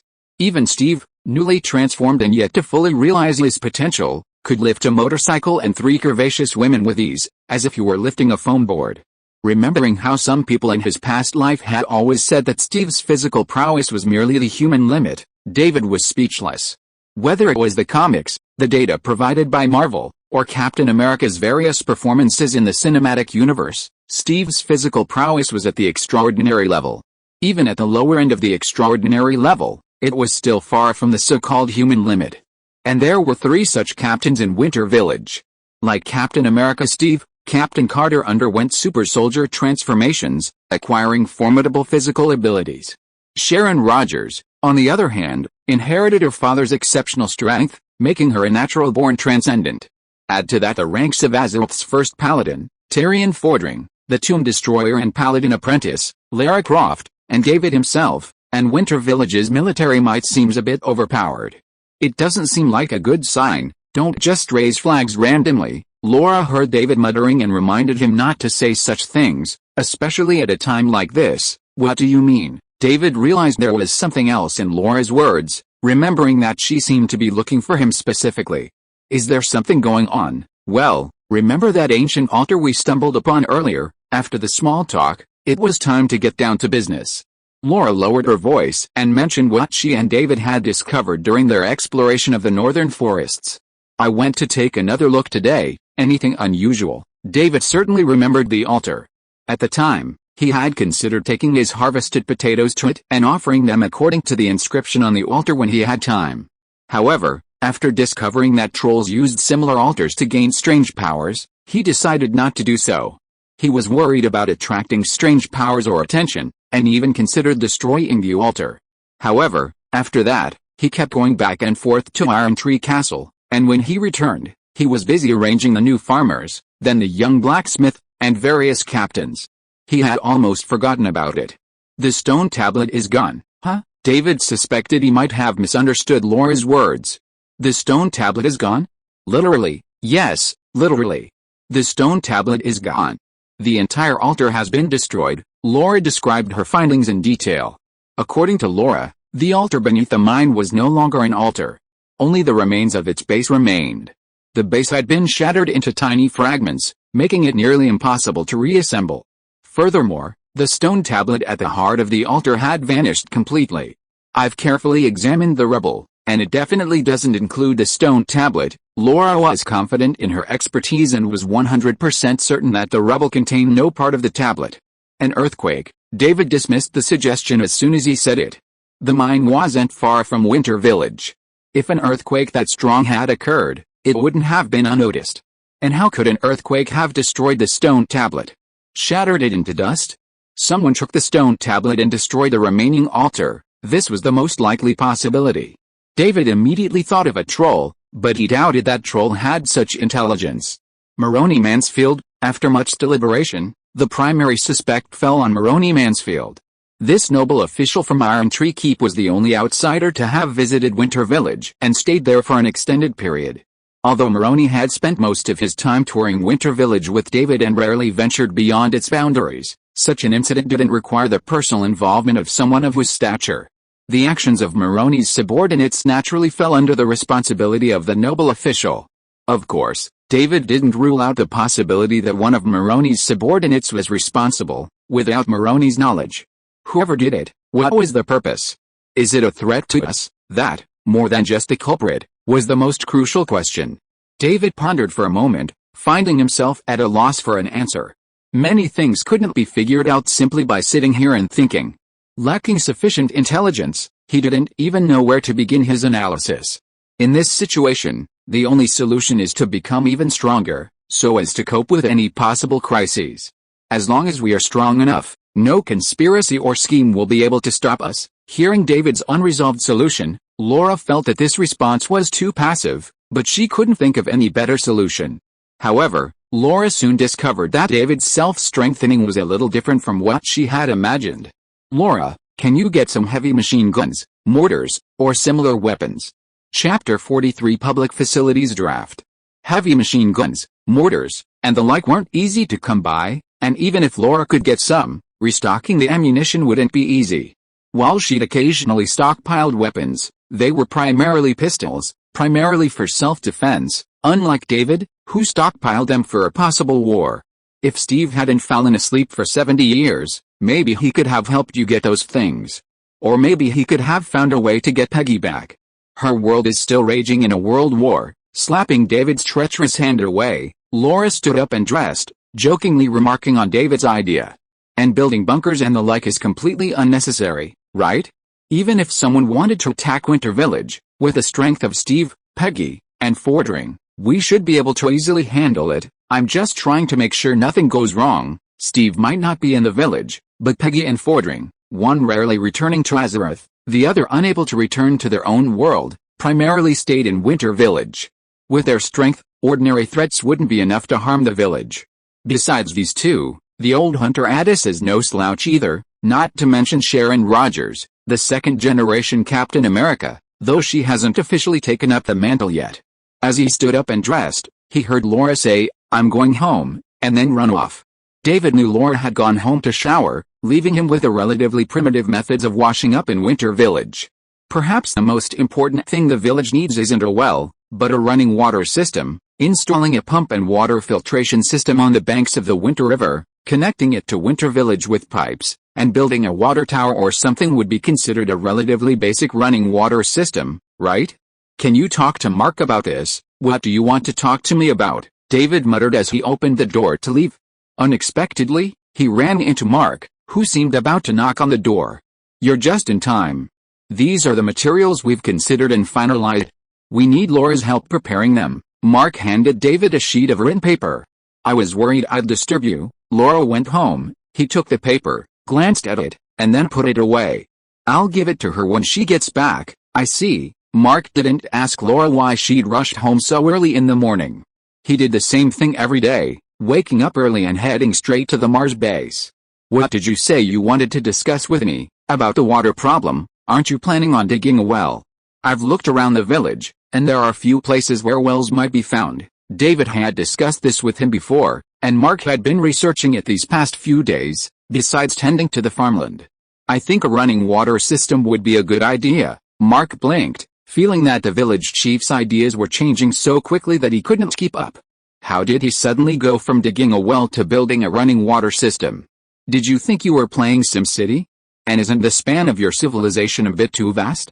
David ignored Mark's questioning look and directly stated his idea. Do you think it's feasible? This plan is quite feasible. Mark realized he had misjudged himself. The water system David wanted wasn't the kind he'd imagined, where he'd build a water plant and then connect pipes to every household. It would simply filter the river water and pipe it to a reservoir within the village, where villagers would then collect their own water. That alone wouldn't be difficult. The real challenge lay in the pipework. Laying a pipeline from the river to the village was no easy task, and to complete it quickly, it would ideally require mechanical assistance. But thinking about people like Fording and Steve, it seemed that such a daunting task wouldn't be that difficult for David's village. Then I'll think about what equipment we need to buy, make a list, and give it to Laura. Okay, I'll leave it to you. David patted Mark's shoulder. The man before him was the village's only scientist, and David always consulted Mark on matters like these. Let me just say I'm a botanist. I know, Mark, never mind. I'll go see how the wheat is doing. Mark knew David would come back with similar questions if he had more, so he stopped dwelling on it and went about his business. Squirtle, let's go. Calling Squirtle nearby, Mark checked on a few fields, watering and weeding them as needed, and digging up some soil nearby to observe. He'd noticed subtle changes in the land around Winter Village over the past few days, and he was deeply intrigued by this mysterious phenomenon and wanted to figure out what was going on. David didn't know what Mark was mainly busy with lately. He only knew that Mark was farming, in Winter Village and on Mars, and also serving as his technical advisor, solving various technical problems. I used to love playing farming and building games in my previous life, but when he actually set out to build a territory, he found it incredibly difficult. Building a territory wasn't like playing a game, where you could just click a building and it would appear. You couldn't dig a well with just a click, and there were no restrictions on where it could be placed. The same goes for the water system. With a single click, the water plant was built, and with a few more clicks following the prompts, a water network covering tens of thousands of people was in place. In reality, he'd struggle to even get a single water pipe to his own house, let alone connect every household in the village. Right now, the most reliable approach is centralized management. Besides public restrooms and running water, David also considered a canteen and a bathhouse, then the road. Of course, the latter items weren't a priority for now. They could be built one by one after the farmers had finished cultivating their fields. As for getting the farmers to contribute their labor, that wasn't a difficult task. While the 5 indentured farmers were only required to handle farm work for their employers, they could take on additional work if their employers didn't object. David could easily hire them to do other work and complete the village's infrastructure. The 3 other self-employed farmers could also be hired. Even if they soon became indentured farmers for Samantha and her son, Samantha wouldn't refuse an offer from the village chief. Going against him wouldn't benefit her. He pulled out a notebook he'd always carried with him and began scribbling again, not even stopping when he noticed someone standing beside him. Once he'd written everything down, he drew a few bird's-eye views of where the various facilities should be located. Only after he was sure he'd left nothing out did he glance around. Good morning, Steve. Good morning, David. Steve, still dressed in his old-fashioned clothes, greeted David and took a seat. Were you planning the village? Yes, there was nothing shameful about it. David handed the notebook to Steve. Would you like to see it? No thanks. In fact, with Steve's sharp eyes and memory, he had memorized everything in the notebook in that moment. When he saved Bucky, he had memorized the coordinates of the Hydra factory on the map in just a few seconds. I saw you wrote tap water on your notes. That was what he was curious about. Although he had only been in Winterville for a few days, and half of that time in his own universe, he felt he had a good understanding of Winterville. Wasn't it just a relatively backward ancient village? The people here also lived a relatively primitive life of farming, fishing and hunting. In such an environment, the word tap water seemed completely out of place. After reiterating his idea, Steve finally understood David's sentiment. Is that so? Sounds great. Perhaps I could help. He knew this job would benefit the villagers, and since he had a lot of energy waiting to be released, Steve offered his assistance even before David opened his mouth. If there's anything I can do for you, I'll be happy to help. David closed his notebook and put it away. You've been in the village for a few days now.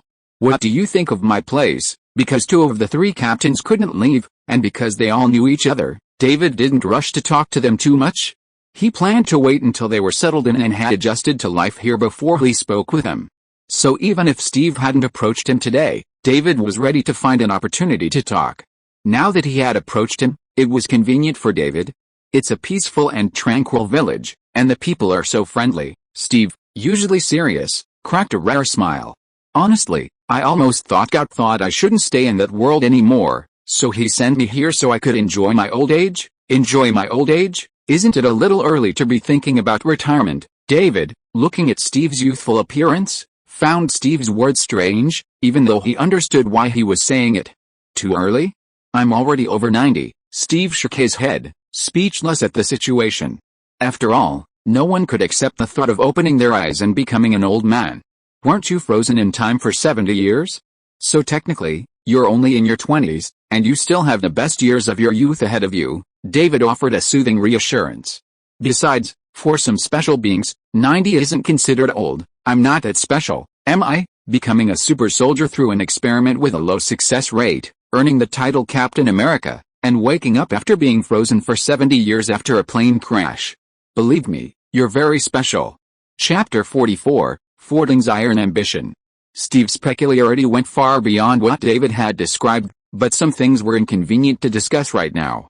Fortunately, Steve didn't dwell on whether he was overly peculiar, instead chatting with David about other matters. After 70 years of slumber, Steve had been having trouble adjusting to the world's changes, so he was curious about David. When you discover this world is completely different from the one you know, what are your special feelings? He saw David's situation as somewhat similar to his own. Both had seen the world transformed in the blink of an eye. Steve's 70 years of slumber had seen the world constantly evolve and change. David's, on the other hand, had been affected by the presence of several people from other worlds, bringing with them unfamiliar knowledge, unfamiliar objects, and cultures he had never encountered before. From Steve's observation, David had adapted well to this unfamiliar knowledge, as evidenced by the fact that he had begun to consider building various public facilities for the village. Nothing special. David certainly didn't feel anything special. Things that seemed foreign to him to outsiders were once incredibly familiar to him. He simply couldn't explain this directly, so he had to rack his brains to come up with the right words to handle the situation. After all, for me, there's a lot I don't understand about this world. Oh, Steve was stunned. He had never considered this. I'm just a common hunter in Iron Tree Keep. Let alone the entire world, even the inner city of Iron Tree Keep, which is so close to me, is completely unknown to me. David's words weren't fabricated, they were convincing. What kind of lives do the nobles lead? What magical powers do the legendary mages possess? I don't know any of this. To David, the world was vast. There was already so much he didn't understand.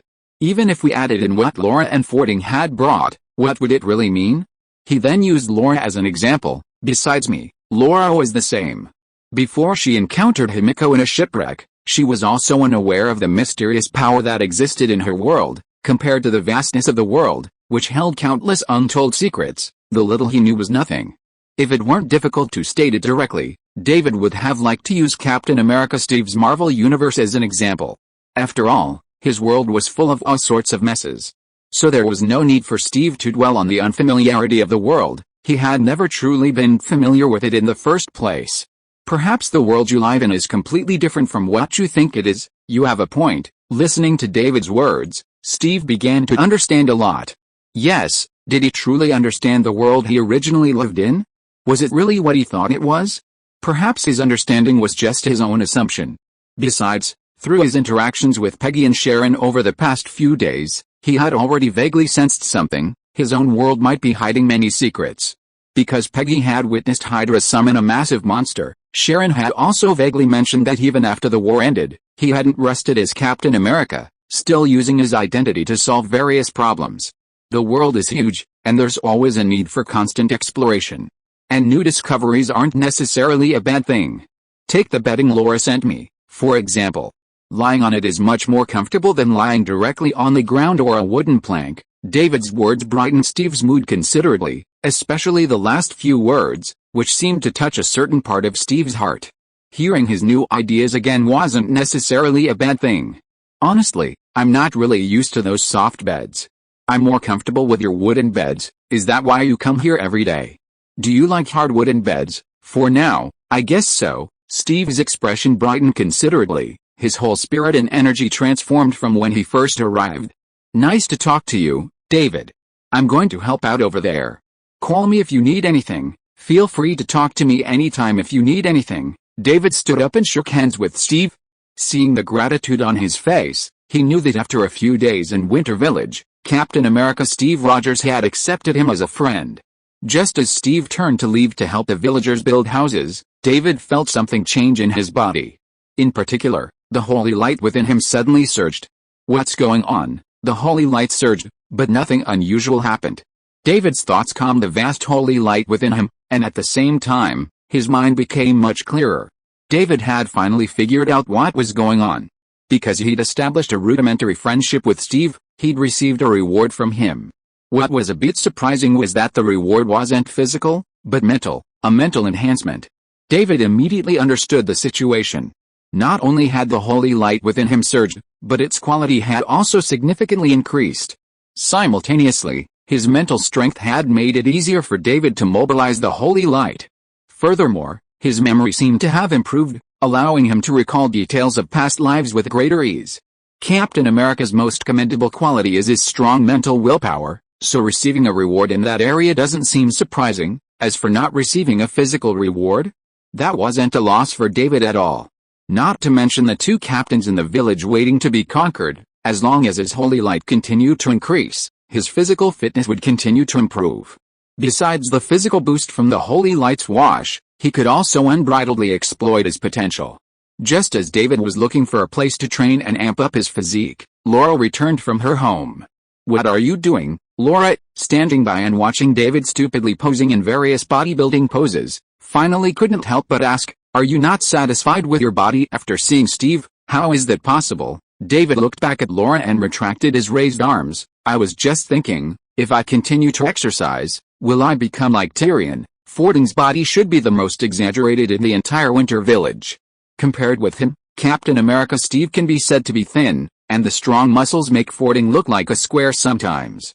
Imagining that David also had the same exaggerated muscles as Fording, Laura suddenly felt that the picture was not good looking. "I think it's better for you not to train like that. Tyrion's muscles are too exaggerated." Exaggerated? This is a symbol of strength. I think David is still too thin. He can't be a qualified paladin in Azeroth like this. He can only continue to be a priest. Pushing open the door, Fording walked out of his wooden house and commented on David's physique. "By the way, without sufficient strength, even if you practice the skills of using various weapons more proficiently, it will not be of much use. You can only use it to bully the weak." In Fording's view, if you can't swing a sledgehammer like a propeller with one hand, you don't deserve to be called a warrior. How can you fight enemies like orcs and trolls without enough strength? David couldn't refute this. He knew that the human warriors of Azeroth were capable of relying on their own strength to fight races like orcs and trolls on the battlefield. In fact, in the initial battles, human warriors had a clear advantage thanks to their equipment.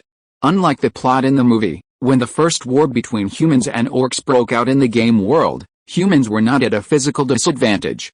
The thought of himself lifting an orc above his head with one hand and throwing it more than 10 meters away made David want to work out again.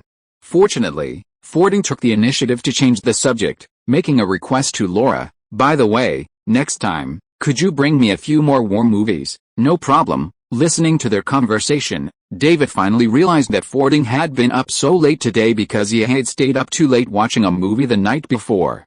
War movies. After watching Band of Brothers with Mark, I became interested in that genre, so I asked Laura to help me find a few. Besides movies, there were also TV series. These days, Fording, besides chopping trees, spends his free time watching these. "By the way, if you can, could you also help me find these books?" He casually pulled out a slip of paper and handed it to Laura. David glanced at it curiously, seeing titles like The Art of War, On War, Strategy, Sea Power, and Air Power. "Those are easy.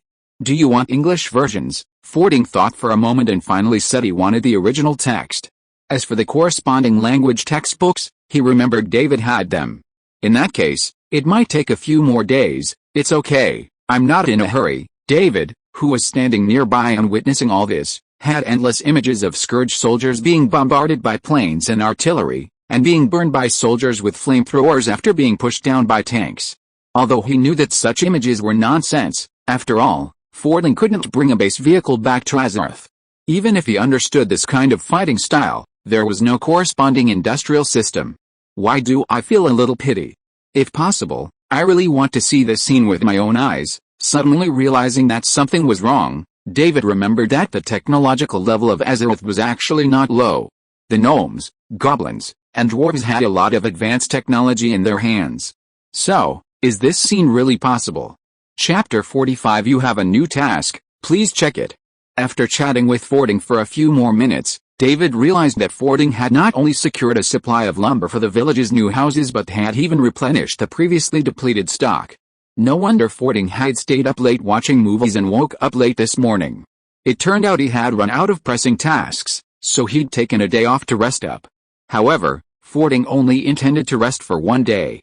Accustomed to a busy schedule, he didn't want to completely relax. Once the lumber shortage was resolved, he planned to find something else to do. Build a public toilet? Fix the water pipes. If the people of Azeroth knew that Tyrion Fording, one of the first paladins, Lord of Hearthland, and a renowned figure, was actually working on building toilets and digging ditches in a remote village, they would probably think it was a joke. They would never believe that someone of his stature would undertake such a task. However, Fording, the person involved, didn't care. He considered it a blessing to be busy every day. In this magical village, he could also access a wealth of knowledge he had never been able to access before. Having recently learned that Steve and Peggy had both fought in the Great Fire War and served as frontline commanders, Fording had a new friend to chat with. Moreover, he was eager to see what David would make of Winter Village. A few days passed peacefully, and the farmers of Winter Village had all moved into their new homes. While the interior still needed some time to be furnished, they no longer had to cram into temporary cabins, they now had their own new homes. To celebrate the farmers' move, David unloaded his stock of meat and any remaining packaged food from Mark's place and threw a sumptuous dinner. Everyone worked together to prepare a large amount of food, filling 2 large newly built tables. Then, all the villagers of Winter Village, immigrants, locals, those already settled permanently, and those who occasionally wandered in, gathered around to enjoy the feast. David knew that the disparity in status might make the farmers hesitant to eat heartily, but this moment held special significance for David's Winter Village. David felt something was missing from his previous efforts, whether cultivating farmland and growing food, or receiving the kingdom's official appointment as mayor of Winter Village. Only today, when the villagers officially settled in this place, did he feel Winter Village had truly been established. So, he gathered everyone together for a celebration. Of course, to avoid any potential awkwardness, he set up 2 large tables, allowing the villagers to sit separately. The 2 tables remained at the easternmost edge of the village, spaced apart rather than right next to each other. The table near David's cabin was where they had originally eaten and chatted, and as the number of people increased, it was extended. Tonight, those seated at this table included a few special residents from otherworldly lands, 2 locals, Addis and Alfie, and Samantha and Khan. After Moroni entrusted this mother and son to David, David had only spoken briefly with them initially. After learning Samantha's name, he hadn't interacted much since. The mother and son had been spending most of their time with the farmers. An uninformed outsider would have mistaken Samantha for just another villager. But there were no outsiders in Winter Village. Even the newly arrived captains knew Samantha was no ordinary farm girl. After today, with the 3 farmers reclaiming their land, Samantha would instantly become the largest landowner in Winter Village besides David. Under these circumstances, it was no surprise that she and her son were sitting at David's table. Samantha, however, was quite reserved, while her son, Khan, was quite lively. Being closer in age, he quickly became a playful companion to Alfie. The 2 children ate quickly, unable to sit still, and even less eager to listen to the adults' incomprehensible chatter. So, after finishing their meal, Alfie turned to Laura and, with her permission, called Khan and ran off together. "Don't play too long, that thing hurts your eyes." Artist saw Alfie leave and gave a brief warning before paying no further attention. It was clear he knew what the boy was going to do, play video games. He knew the boy was obedient, so he could just give him a warning without needing to keep a close eye on him. So, he didn't even move, continuing to enjoy the food on the table. "David, you have so many strange and bizarre things here." Artist had been living in Winter Village for a while. Initially, he carefully avoided Moroni, which led him to spend more time outside the village. Back then, he thought life here was no different from Iron Tree Castle. After Moroni left, He no longer had to worry about Alfie's identity being exposed, which made moving seem like a good decision. But after Maroney left, and he spent more time in the village, he discovered that David's village was filled with so many strange things and a group of people with unknown origins, and they all seemed to have serious identities. He'd been wanting to talk to David about this for a while, but David was always busy, leaving him no chance to speak alone. As the days went by, he realized that some things were better spoken directly, no need to avoid them. "How is it going? Are you having any trouble adjusting?" "Nothing. I've actually gained a few pounds since coming here." Winter Village had no shortage of food right now, thanks to Laura's supply from the other world, and a new crop of potatoes was coming soon. The new farmers had already moved into their new homes, and they would devote themselves to cultivating the land. David might not understand this, but the old hunter Addis knew the astonishing results these farmers could achieve if they really went all out. He wouldn't be surprised if they converted all the land around Winter Village into farmland. Then plant potatoes. If the timeline is right, Winter Village will have a bumper harvest before summer even ends. If they hurry, they can even plant another crop. With so much food, even ordinary farmers won't have to worry about going hungry during the winter. They can consider selling the surplus for other goods, such as salt and sugar. Winter Village actually has a substantial salt reserve, but the salt, sugar, and spices in the village are considered David's personal property. Ordinary farmers in the village must purchase these from him. Winter Village is currently in a communal dining phase, and David hasn't considered allowing villagers to find their own food for now. He expects the village's infrastructure to be fully developed before it can enter a new phase. He also doesn't plan to distribute daily necessities to the villagers for free. He knows that if he does, it will be impossible to restore the village to its normal trajectory. The collective food supply would nominally be part of the farmers' compensation for the extra work they received from him. Besides providing daily rations, David would reward the villagers with potatoes, meat, salt, sugar, and other goods, encouraging them to participate in various construction projects. His approach was similar to that of other lords, except that farmers' participation in various labor activities would reduce their taxes. David, however, avoided offering any reductions and instead provided individual compensation. He believed that it was more satisfying to let people gain something than to lose something, and that the farmer's optimistic and positive attitude would be beneficial to the village's development. David wasn't sure if his approach was a good one, but he decided to make it this way for now and adjust it later if problems arose. After all, his village was small, so any disruption wouldn't cause too much trouble. The people at the table ate and drank, listening to David's plans, seemingly unconcerned. By then, the farmers, already well-fed, had returned to their new homes to rest. The next morning, they would begin their new work, cultivating the land. David and the others continued chatting, their meal lasting until midnight before finally dispersing. Ordinary people like Samantha had already returned to their new homes with their sons to rest. Steve, on the other hand, had returned to the Marvel Universe. He now shuttled back and forth between the two worlds daily, but mainly returned to his own world to rest, visiting during the day when he had nothing to do. Fording and Mark agreed to visit the river tomorrow to scout for suitable locations for installing water pumping and purification equipment. Mark would then design the plan based on the actual conditions, and Laura would then go and procure the equipment. As for how to transport the equipment, they initially opted for smaller units, but the solution they came up with was to disassemble the equipment into parts, ship them in batches, and then assemble them in Winter Village. Laura, who had been receiving numerous missions for the past few days, felt that if things continued like this, her adventure would have to be postponed until next year. After returning to the cabin with David, Laura firmly declared, "I'll finish the tasks I have on hand, and then I'll set off." There's absolutely no time to delay. Perhaps Laura had unlocked some strange attribute, but the very next day after she said this, she was handed a new mission.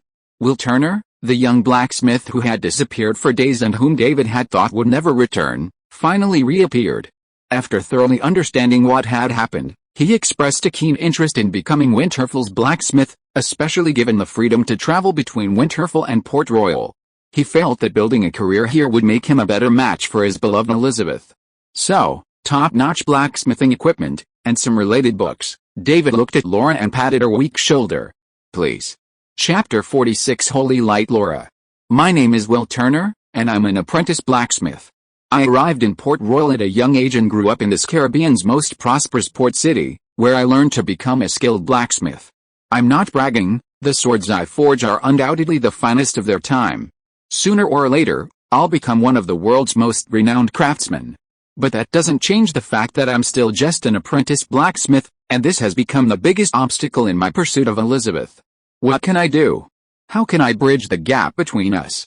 Just as I was racking my brains, unable to come up with an answer, I inexplicably wandered into a strange village. What kind of place is this? How could such a primitive village exist near Port Royal?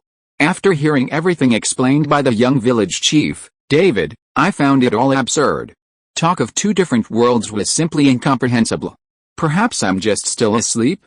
This strange experience was just a dream. And even if it were true, what would it matter? Elizabeth lives in Port Royal, and my future lies there too.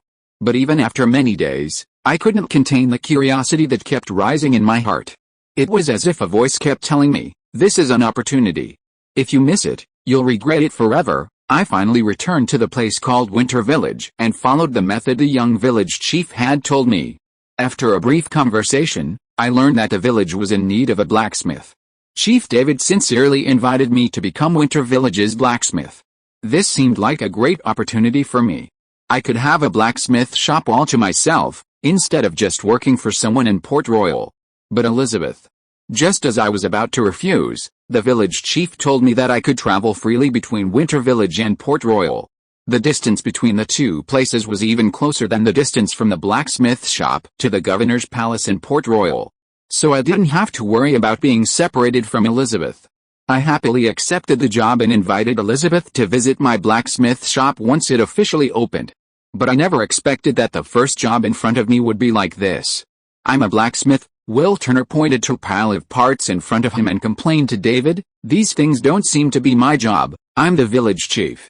Am I not tinkering with these things here now? David didn't look up. He almost buried his head in the drawings, but still couldn't find where the parts in his hand should be installed. I don't think this part should be on this machine. What you have in your hand is a part of a wind turbine. Mark, the most knowledgeable person on the scene, looked at the drawings several times and quickly figured out what David was holding in his hand. What you have in front of you is a drawing of a water pump battery pack. David helplessly put the parts in his hand aside. He felt that he had no talent in mechanics. He once dreamed that he could make a mobile armor in Winter Village and become a mecha tyrant. As a result, he didn't even step into the door and was slapped unconscious by the cruel reality. At this time, Laura reappeared carrying a large box, and then sat down on the ground, not caring at all how indecent her posture was, which was not a posture that a young noblewoman should have. I think this job is more tiring than exercising. Carrying these parts back and forth is actually exercising. Mark looked at the pile of boxes in front of him, as well as the various parts taken out of several boxes that had been disassembled. It was such a large pile, and this was just a part of it. I guess you won't be able to do anything else these days. I just want to find a place to lie down and never move again. Laura was so tired that she didn't even want to eat, but although she said so, her body had no intention of stopping. After complaining a few words, Laura stood up again. I'll continue to move the next box. Would you like to rest for a while? Mark looked at Laura with a tired face, worried that her body would have problems due to excessive fatigue. Anyway, it's not a particularly urgent matter. It doesn't matter if we move it until next year. No, I just want to finish these things quickly. Laura was determined to complete these tasks as quickly as possible so she could complete her adventure. Don't worry about me. I feel the holy light within me repairing my body and making me stronger. Haven't you noticed how much faster I can move parts now than I did at the beginning? The holy light was Laura's greatest trump card. The holy light stored within her body protected her from damage, and the intense labor further unleashed her potential. The harder Laura worked, the more her physical fitness improved. Laura herself didn't realize it, but her tenacity was further increasing her affinity with the holy light. That moment of opportunity was not far away. Perhaps before she completely consumed the holy light from David, she would have already gained its power through her own efforts. At that time, she would be baptized by the holy light, but it was unknown whether she would become Lightforged Laura. It was precisely because of this realization, a discovery made while checking Laura's physical condition and the holy light within her, that David didn't persuade her to stop and rest. To do so now wouldn't be in her best interest, it would actually cause her to miss a golden opportunity. When Laura left Winter Village again and returned to move parts, David straightforwardly explained the reason to Mark's questioning. He wasn't the type to play it safe and deliberately conceal information, only to cause misunderstandings and confusion. So what was wrong with revealing a few words? Could telling Mark cause Laura to miss out on an opportunity? Mark didn't have that much influence. As for Will, the young blacksmith, newly arrived at Winter Village, was still bewildered. He had no idea what the piles of delicate parts before him were for. Seeing Will's confusion, and with nothing else to do at the moment, Mark's main purpose was to figure out what parts Laura had brought in and organize them for easier assembly. He then explained that this massive pile of equipment was for installing a water system for the village, including pumps, water purification equipment, batteries, wind turbines, solar generators, and so on. You mean, once we assemble all this stuff by the river, we'll have clean drinking water in the village? Yes, Will finally understood the purpose of all this equipment, but he wasn't quite sure. Wouldn't it be easier to just dig a well in the village? Why go to all this trouble? Because this is just the most basic water system. David had mentioned his plans to build various public facilities to improve the village. But he hadn't shared his plans with anyone. It's to lay the foundation for the full water network. While it was a transitional piece before the full water network was complete, it was still a foundation. This automated pumping and distribution system would also ensure the construction and use of facilities like bathrooms and a cafeteria. Will didn't quite understand David's plans. He was more curious, had David asked him to build these intricate and complex parts? Although a blacksmith, he'd be tempted to try his hand at these delicate objects. He'd never crafted them before, and he wasn't sure if he could. Crouching on the ground, he repeatedly examined a particular part, then another. After a dozen or so, Will finally nodded. He'd reached a firm conclusion: he couldn't build it himself. Will remained silent. He felt that if he said he couldn't do the work, would the blacksmith's shop he'd just acquired be gone? Maybe I should think about it, spend more time practicing, and I should be able to build it, right? Will finally saw a glimmer of hope, and he wasn't about to give up this opportunity easily. He'd been overthinking it. David hadn't asked him to come here, never expecting him to be able to build various machines with his bare hands in such a primitive environment. After all, this was Will Turner, not Tony Stark or Bruce Wayne. As Will pondered his own plans, Laura made several more trips back and forth, finally putting the box down once more, and finally, she broke the ice. A beam of light descended from the void. Bathed in the holy light, Laura felt as if she were soaking in the most relaxing hot spring she had ever experienced. Every cell in her body seemed to rejoice, and the accumulated fatigue quickly dissipated.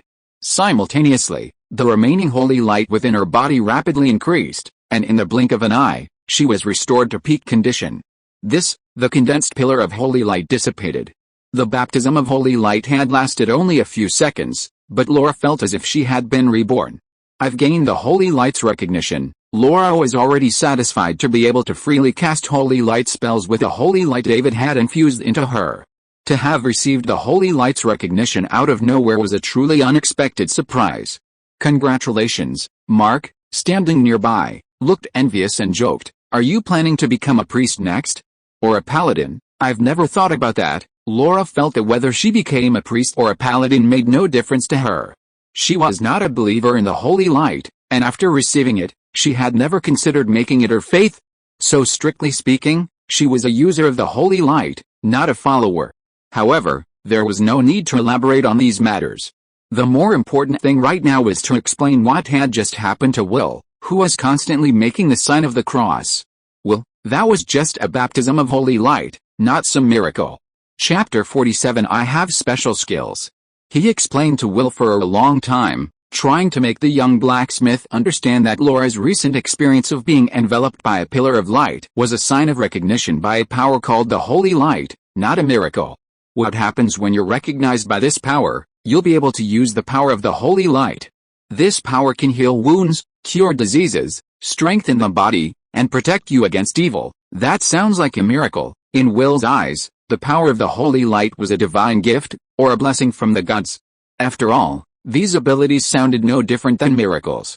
He now felt that accepting the position of Winter Village blacksmith was a wise decision. Perhaps if he performed well enough here, he too would gain the favor of the gods and receive some kind of blessing. Will, beaming with joy, looked at David with a different look than before. He no longer mentioned the idea that assembling unfamiliar parts was simply not his job as a blacksmith, and instead offered to learn how to assemble this machine. David glanced at Will for a few moments, guessing the young blacksmith's intentions. Since Will's thoughts didn't seem to harm him, he didn't emphasize the idea that the holy light wasn't a divine blessing. As for whether the young blacksmith could eventually gain the light's approval, or perhaps some other kind of power, as long as Will lived in Winterfell long enough, David felt it was only a matter of time. If it wasn't the holy light, it could be something else. As the village grew older, David didn't know who would arrive, or what knowledge or powers they might bring. Even if Winterfell didn't have any new arrivals for a while, the few currently in the village would still have indirect access to a wealth of supernatural and mystical powers.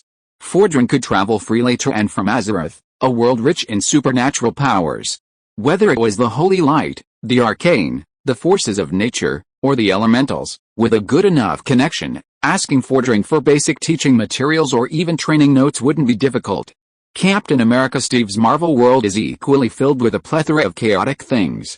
Even though Steve hasn't encountered them yet, based on David's understanding of the plot, he'll soon discover just how bustling his world is.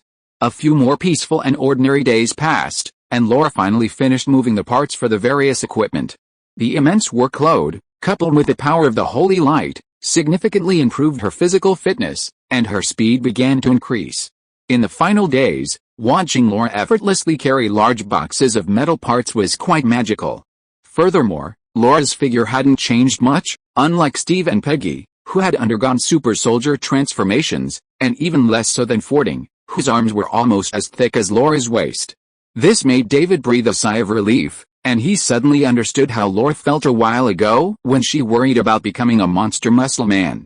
If that happens, I probably won't be what Fording considers a qualified paladin. How can you swing a sledgehammer without a ton of muscle? Even though David's strength wasn't bad, and he could also swing a two-handed hammer, the image didn't match, perhaps making one suspect he was actually swinging a fake foam hammer. Would that be more deceptive? Could it have a surprising effect?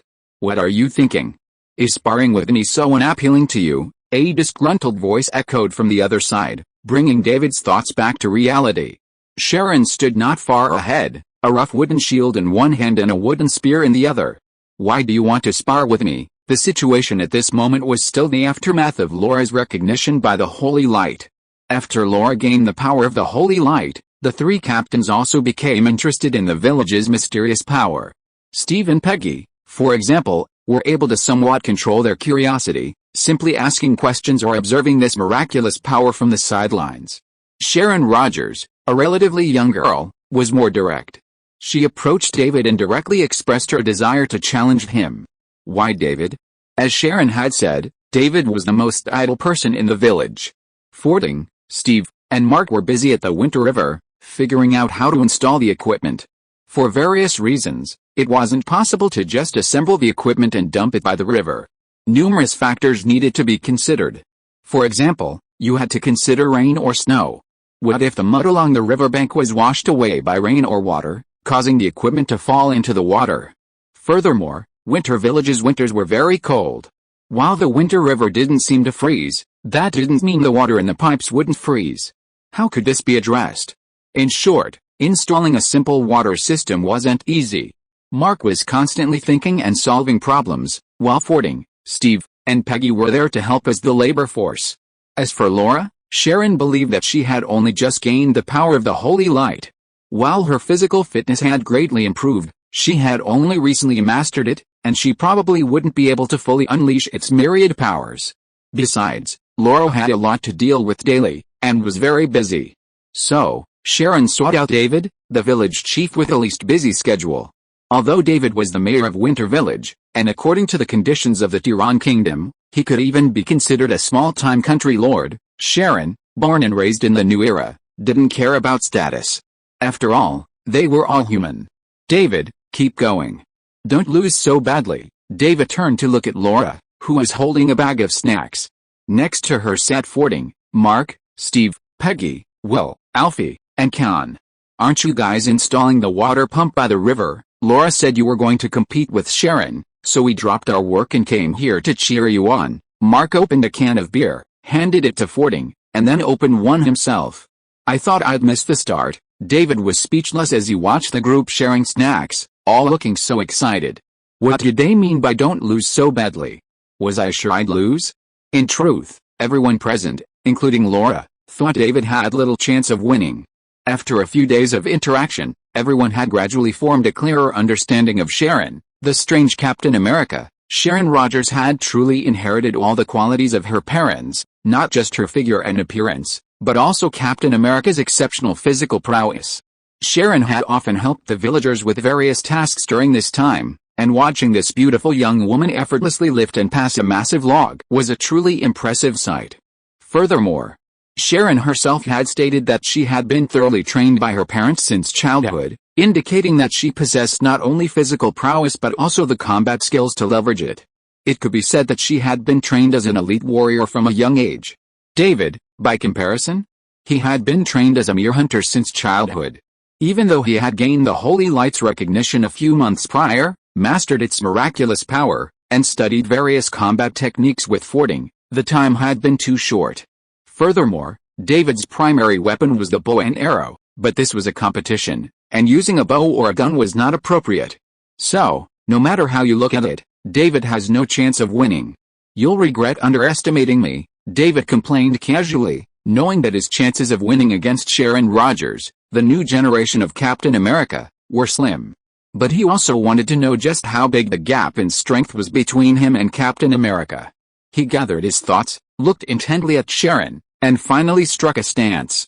You don't use a weapon. Sharon saw that David had chosen to fight unarmed, and simply tossed aside her shield and wooden spear. That's better than fists and kicks. I don't use a weapon because I'm not good at it. Actually, you don't have to throw away your weapon. David was telling the truth.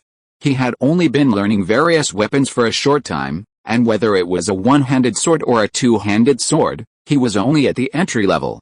He couldn't compare to the bow and arrow he had used for years. Let's just fight with fists and kicks. Sharon, who inherited extraordinary physical prowess, refused to take advantage of her opponent. You can attack first, then I won't be polite. David, not forgetting that Sharon challenged him primarily to witness the holy light, cast a holy light spell before attacking. Shield, golden holy light shone from within, forming a transparent shield around David's body. Gradually, it shrank from an elliptical shape, clinging tightly to David's body. Fording, watching the excitement from the side, was surprised by David's use of holy light. This match seems more interesting than I expected. David's special maneuver wasn't over yet. After using holy light to protect his entire body, he released holy light to strengthen the holy light in his hands, making the light there even more conspicuous. Holy fire, boom. Raging golden flames engulfed his hands, and David's left hand swung to the ground. 108 styles, dark strike. The golden flames moved rapidly across the ground, reaching Sharon in the blink of an eye. Faced with a strange attack, Sharon dodged to the side and blocked David's subsequent powerful kick. Hard, Sharon noticed that the foot she had blocked also had a distinct golden glow. Chapter 48 Blood Flow Holy Light Fighter. At first, Sharon had no intuitive understanding of David's holy light shield, believing it might simply be a layer of energy. But she soon realized David's fighting style was pure sleight of hand. After shielding himself with holy light, David didn't even consider defense. He let Sharon's punches and kicks hit him without reacting, completely ignoring Sharon's attacks. It was like a mutually assured defeat. Whatever you hit me with, I'll take it. In this situation, David was like an emotionless machine, completely oblivious to defense, parrying, or dodging. As for why he chose moves from King of Fighters? Because David's fighting skills hadn't yet reached the point where he could throw his opponent with his impulsive attacks. Without a sufficient level of experience, simply applying a ready-made template was the most reliable option. He chose King of Fighters moves because it was a fighting game he'd played frequently in his previous life, and he remembered the moves well. Another reason was to complement the sacred fire. He'd thought of the best hand-to-hand attacks that would complement the flames, and they were the ones from King of Fighters. Taking another blow from Sharon, David swung his right fist, etched with holy fire, at her. He unleashed the 124th form, Wild Bite, followed immediately by the 128th form, 9 Wounds. Noticing Sharon had distanced herself from David to avoid the 2 holy fire-infused attacks, David followed with the 125th form, Nanas. A powerful kick, gleaming with golden light, swept across, sending Sharon, whose balance had been lost from her repeated dodging, crashing to the ground. The ground of Winter Village still retained its pristine appearance. While the village was surrounded by vast grasslands, the field where David and Sharon were sparring was bare, devoid of a single weed. Consequently, Sharon, after being knocked to the ground and rolling twice before finally rising, was inevitably covered in dust, looking rather disheveled. Oh, contrary to everyone's expectations, Sharon was actually at a disadvantage after the start of the bout. The spectators, who had been watching the excitement, became even more intrigued, while people like Steve and Fording had other things to focus on. For example, what spell exactly was David using? It's the Holy Shield, a cleric's most common spell, which can weaken or even negate enemy attacks. Fording answered Steve's question readily, without hiding anything. But clerics usually use this spell to protect themselves when attacked, not like David does, and the protective effect isn't as good as David's. Clerics typically use spells for long-range attacks, only resorting to them when pressed close by. David's approach was more like that of a paladin, using Holy Shield to attack powerful opponents. However, a paladin's Holy Shield didn't last long and couldn't be used continuously. Furthermore, Fording didn't miss the abnormalities in David's hands and feet. It looked like David had covered the areas he used to attack with more holy light. Is it to negate the impact? It seems more complex than that. And David's punches and kicks seem to be more powerful than expected. Furthermore, Fording hadn't expected David to use an offensive spell like Holy Fire in combat. He was curious about what other bizarre moves David had up his sleeve. Consecrate. David didn't resort to any unusual moves this time, instead employing a common paladin skill. He imbued the ground beneath his feet with holy light, suffusing it with divine energy. Until the infused light ran out, it continuously dealt damage to any enemy standing in the area. This move was designed for area of effect attacks against multiple enemies, and for distraction and distraction in one-on-one situations. Sharon was now experiencing a headache. She felt as if she were trapped in a strange quagmire, the power surrounding and burning her from all sides, making it impossible to focus on David. Furthermore, her attack seemed to have no effect on David. Even after landing a solid punch on his face, David remained unaffected, maintaining his attack without a second thought. What kind of fight was this? Sharon doubted she'd ever felt this frustrating fighting robots. How could anyone be so easily attacked without being affected? She wanted to call for a halt, but she'd clearly stated she wanted to compete, to witness the so-called holy light. Wouldn't it make her seem useless to demand a halt now? Especially with her parents watching, she didn't want them to be disappointed, even if they were from a parallel world. Another barrage of attacks followed, but the situation remained unchanged. David maintained his defensive style, and his attacks were always laced with flames, leaving Sharon, despite her superior physique, looking incredibly vulnerable. Even Sharon could withstand David's punches and kicks, but not the flames. Facing such attacks, she not only had to dodge, but even more aggressively than usual to avoid being hit by the flames. A grazed fist would only result in minor bruises, but a grazed flame. After only 2 minutes, it was clear to everyone that while Sharon hadn't sustained any real damage, she had no real defense against David, who was like a tortoise shell. If she continued like this, David would seize the opportunity and completely defeat her. Others might not know, but Laura remembered that David hadn't used the Orochi Nagami move yet. It was incredibly powerful, and since this was just a competition, David wouldn't have used it, right? Just when everyone thought the two would clash for a long time, David, who had been on the offensive, suddenly stopped and distanced himself from Sharon. That's it, I lose. Sharon saw David suddenly distance himself, expecting him to unleash some powerful attack spell, and was on full alert. She hadn't expected this. Maintaining a holy light shield constantly and releasing holy fire with every attack consumes a significant amount of holy light. I'm running low on holy light now, and I can't maintain the shield or use holy fire any longer. David spread his hands, his meaning clear. Any further fighting would only result in a beating from Sharon. Sharon understood David's meaning and observed him carefully. She saw that the light on his body was gradually fading, and the flame on his hand had vanished even as he spoke. I see, but you didn't lose. I should have lost this bout. Sharon glanced at the weapon and shield she had tossed aside, though they were only made of wood. From the moment I laid them down and made the mistake of underestimating my opponent, I lost. Sharon Rogers, after all, was capable of becoming Captain America. She wouldn't be afraid to admit even such a small defeat. She took a deep breath. Although she had lost, she felt strangely relieved. "Thank you for competing with me." "Ah, you're welcome." David extended his hand and shook Sharon's. As her delicate palm clasped his, a sudden surge of strength passed, but it vanished in an instant. Sharon before him smiled, as if to say, "As you can imagine," and said quickly, in a low voice, "Thank you for your care. I won't need you next time." David wanted to say, "next time," but he held back, feeling as if he had received a reward. Since there was a reward to be won, he could certainly continue. He just didn't know what this second-generation Captain America had given him. David guessed that since he could sense it, it must be some kind of talent or ability, unlike Mark's rewards, which required searching around the village. Nor could it be the kind of spiritual boost Steve had given him, since his holy light hadn't reacted. Improved physical fitness? A talent for combat? It seemed like something related to Captain America. Either way, it would be a good reward for him right now. David's mood brightened, and even his view of Sharon became more favorable. Turning slightly, he saw the spectators handing notes to Fording one after another. David immediately realized what was going on. "You're actually betting on me," he was furious.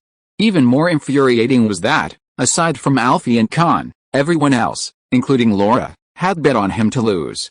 "Of all you guys, only Tyrion bet on me to win." "Tyrion had no choice but to bet on you," Laura said, stabbing David in the heart. "Everyone thought you were going to lose, so they had to drag Tyrion, who originally didn't want to participate, into the game." The implication was that if Fording hadn't been forced to bet on him, there wouldn't even be a chance to win. "But what are you betting on? An IOU, asking someone to do you a small favor or something?" In Winter Village's current situation, gambling money was pointless, and there was no telling what to bet on, so he decided to just bet on a small favor. Seeing the competition was over, everyone dispersed and went about their business. Only Laura was still chatting with David. "I can't believe you were able to dominate Sharon, because Sharon knows nothing about the Holy Light." David didn't say this deliberately to show off, he was just stating a fact. This asymmetry in intelligence was the key factor in David's ability to suppress the vastly superior Sharon. "And Sharon seems even more adept with weapons." "I knew you were good," Laura said, lingering to chat with David for a reason. "Let's get down to business. I'm ready to go. I won't be here much for the next while." "Ready to go?" "Yes, I wish you the best." David felt no farewell. Laura said she was going on an adventure, but that didn't stop her from coming to Winter Village. After all, she brought a large amount of supplies to Winter Village, allowing her to easily restock her supplies and replace her gear. Combined with her newly acquired Holy Light, it was foreseeable that Laura's enemies this time would be even more formidable than in the original storyline. If you're listening to this novel on a channel other than Fanfic World, it means they downloaded and uploaded it without effort. We cordially invite you to visit our channel, Mundo Fanfic Novelis. There you'll find the original version of this story, and you can explore many other novels of various genres. We're waiting for you to immerse yourself in a world of incredible novels. Chapter 49: New Neighbors. As summer slowly approached, the residents of Winter Village felt completely unaffected by the intense heat, instead finding it pleasantly cool. "Are all summers here this comfortable?" Will, from Port Royal, felt that summers here were similar to Port Royal's winters, warm and comfortable, not particularly humid. The occasional breeze from the Winter River kept the village exceptionally cool. He was beginning to like the place more and more. Yes, that's how hot it is in the summer. Based on David's experience over the past 2 or 3 years, the hottest summers here were only around 27 or 28 degrees Celsius, and only for a few days. Combined with the cool breeze from the Winter River, even the hottest days were still pleasant. But winters are a bit tougher. Winter Village's winters were not only cold, but also long. Every time he recalled the long, unbearable winters of the past 2 years, he was amazed that he had managed to endure them. How tough. Will, having grown up in Port Royal, had no direct understanding of winter. Even if David told him it was cold, he couldn't imagine what it was like. "I can only remind you to build your house more securely and be sure to stockpile firewood before winter." Even though Winter Village was bordered by a forest to the north, that didn't mean they didn't need to stockpile plenty of firewood. Winter Village often experienced heavy snowfall in the winter, and when the snow blocked the entrances, they had to rely on the firewood they'd stored to keep warm. Furthermore, it was best to air the firewood after it was chopped before use. However, the blacksmith's shop shouldn't be short of firewood. "I see." Will took note of David's words and then, together with David, inspected their newly built blacksmith shop. Will had become Winter Village's blacksmith. His house served not only as a residence but also as the village's blacksmith shop. Therefore, Will's house was relatively difficult to build. It was the first stone house in Winter Village. With a strong labor of Fording, Steve, Peggy, Sharon, and David, and despite the lack of a stonemason, they managed to successfully build the house by sourcing stones that were of comparable quality and adding cement. Will, having grown up in a blacksmith shop, knew how to design one. Mark then added some modern improvements to Will's design. Several strong men frantically carried the appropriate stones to build the structure, and it took over a month to complete the smithy. The finished smithy consisted of a work area and living quarters. The work area, the smithy itself, featured a storefront facing the street, a sales area displaying various products, a forging area where Will could work, and a warehouse for storing his work.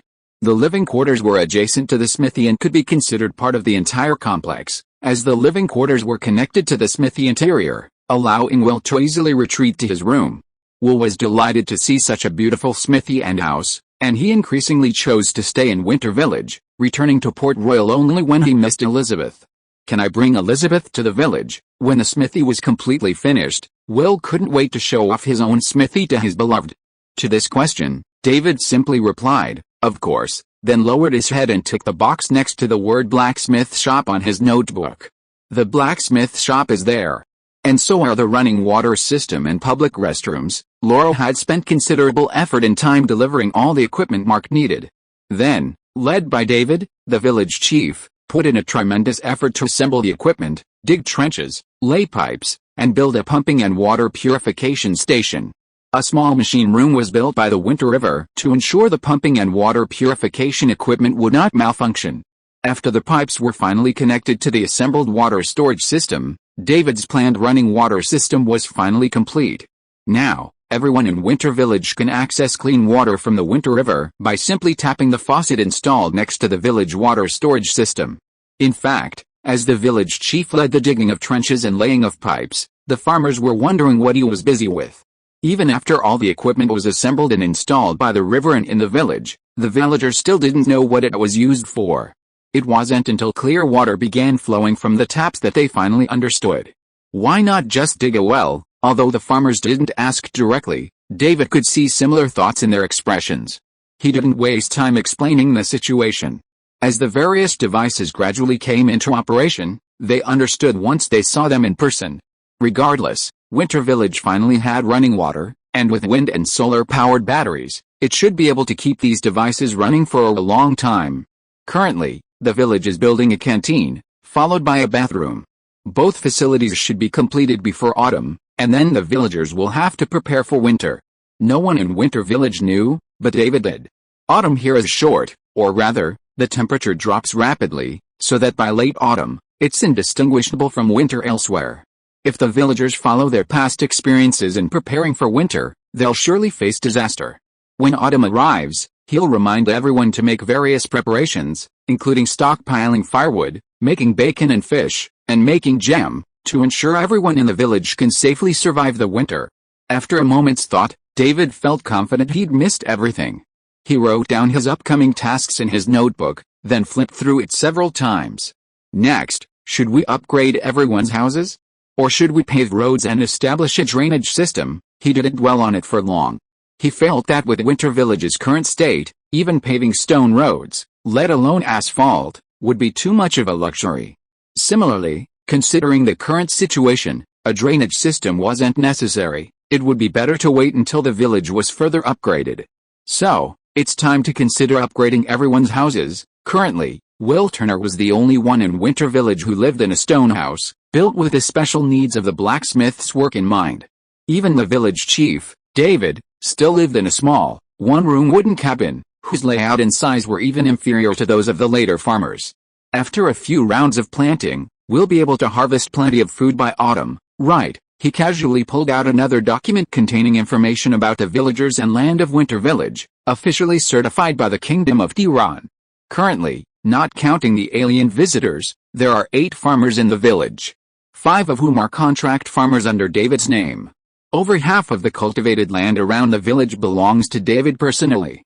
The remaining nearly half of the land belongs mostly to Samantha and Khan, mother and son, accounting for over 30%. The other 3 self-employed farmers had already become contract farmers for the mother and son before they even began cultivating their land. The remaining portion belongs to Mark, Fording, Peggy, Sharon, Steve, and Laura, though none of them have ambitions of becoming large landowners. Laura, for example, has found time to cultivate a plot of land and has simply planted a few things, primarily helping Mark test the viability of various crops. People like Fording, who had long lived in seclusion in Winterfell, and Peggy and Sharon, who couldn't return and had to live here, had managed to cultivate potatoes. After all, they weren't the type to live comfortably on free meals. Therefore, in Winterfell's official records, these individuals were all self-employed farmers, each with their own farmland. As for Will, he was completely absorbed in his work as a blacksmith, with neither the heart nor the energy for land reclamation. The last remaining were the old hunter Addis and his nominally adopted son, Alfie. Like Will, they had no intention of cultivating the land and remained focused on their original careers as hunters. David, just as David was sorting through the villagers' information, Addis suddenly approached. David noticed Addis's serious expression, and that he wasn't accompanied by Alfie, who always brought him along. This suggested Addis had something to discuss privately with him. Sit down and talk. After pouring Addis a glass of water, David closed the documents and notebook in front of him and waited for Addis to speak. Today I'm taking Alfie northeast along the edge of the forest, hoping to find any large game. As an experienced hunter, Addis knew it was time to prepare for winter. A medium or large-sized prey would not only provide ample meat but also be traded for other necessities. To ensure a better search and easier transport, he rode a horse. What did you find? Addis had gone hunting for game, only to return to find him. His expression didn't sound like he'd found anything good, but more like he'd stumbled upon something unexpected. I saw some people. Oh, it's located northeast of Winter Village, about a day's walk away. As an experienced hunter, Addis can accurately judge the distance between the 2 places. I observed secretly. Those people are cutting down trees and reclaiming land, and building many wooden houses. I think they are building a new village. New village? David was a little surprised.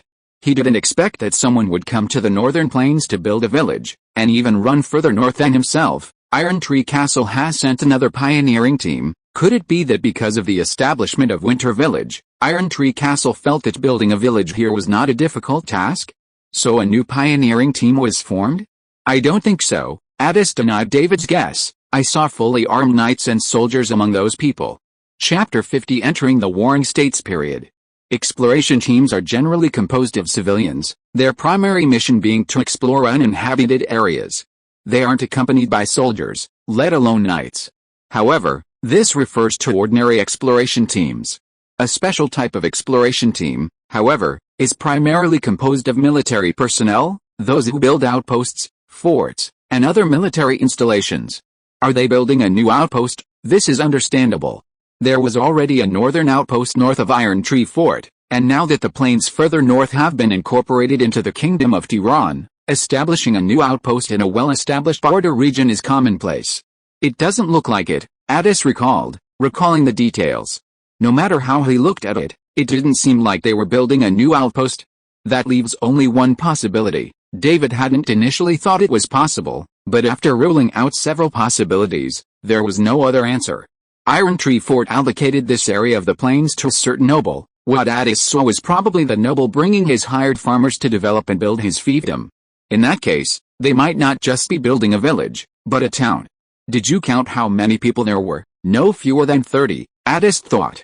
He had only observed from a distance for a moment and wasn't sure he'd seen everyone. If it's really been allocated, perhaps this is just the first batch, and more will come later, probably not this year, unless they want to brave the snow and wind, David said. Realizing these people might not understand what winter was like on the northern plains, he began to wonder if he should give them a heads up. He held no hostility towards these newcomers, nor did he feel they were encroaching on his territory. He knew his own limitations. He was just a small village chief, unable to govern so far afield. Of course, he wouldn't be happy if the other side built their town within visible distance of Winter Village. Such a close distance would mean imminent conflict over land, and David's village would be completely cut off from development. Is that what the nobles are planning? Although the Kingdom of Tiran had issued a development order, encouraging commoners to reclaim wasteland and help expand the kingdom's territory, he couldn't recall a single example of a commoner becoming a High Lord through such an order. In the past, he'd assumed that the village chiefs themselves were limited in knowledge and ability, and that after a certain level of development, their capabilities had surpassed theirs, preventing further expansion. Now, it seemed, there was more to the story. Commoners certainly lacked the ability and vision to advance, but the kingdom was likely also employing some means to restrict them. I used to think that the vast expanse of the northern plains could easily develop into a large town with just the right tools. Now, it seems I was quite naive. With a self-deprecating laugh, David didn't seem dissatisfied. If he were in their position, he would have done something even more drastic. And it didn't seem so bad at the moment. As long as he kept to the basics, he could still develop Winter Village. I'll go check it out myself tomorrow. He planned to meet this new neighbor in person. It might have been okay if he didn't know him before, but now that he knew, he at least wanted to get a rough idea of his identity and personality. Given the proximity of the two villages, perhaps some trade could take place. A market somewhere between them would be a good idea in the future. After some random thoughts, David decided to finish his usual training and then lie down to rest. He would rise at dawn tomorrow and set out to check on his new neighbor to the northeast. Unexpectedly, before he'd even finished dinner, an acquaintance arrived to visit Winter Village. Captain Gregory, welcome to Winter Village. The sudden visitor was none other than Gregory, captain of the northern outpost, the same one who'd bought 50 kilograms of potatoes from him. It's been a while, village chief David. Gregory greeted David warmly, and at the same time looked around the Winter Village curiously. He saw that a large number of fields had been reclaimed around the village, and most of the fields were full of potatoes that were about to mature. It seems that Winter Village has ushered in a bumper harvest. These are potatoes. Yes, this winter will not be as difficult as before. David noticed that after Gregory came to the village, he kept looking in the direction of the farmland. It seemed that Gregory came here for potatoes. Captain Gregory, do you want to buy some more potatoes this time? Yes, Gregory admitted readily. The quantity to be purchased this time is large. Oh, David looked at Gregory, turned his head and looked at the soldiers who came with Gregory, as well as several carriages, some of which were completely empty. It seems that Captain Gregory is well prepared. I wonder how much he wants to buy this time. I will buy as many as you are willing to sell. Gregory's meaning was very clear. I will collect all the potatoes that you have left over from your winter village. That meant he wanted to buy everything the village had left, save for what he kept for himself. Has the northern outpost decided to make potatoes their primary ration? By buying so many potatoes, was Gregory planning to have his men eat nothing but potatoes? The more he thought about it, the stranger it seemed. Just as he was about to ask more, Gregory winked at him and whispered, "Village Chief David, can we talk privately?" "Yes, this way." David thought for a moment and led Gregory to his cabin. Although there were many things in his cabin that were inconvenient for others to see, as the village grew in size, he had made a habit of keeping those special items hidden. At least on the surface, his cabin didn't seem unusual.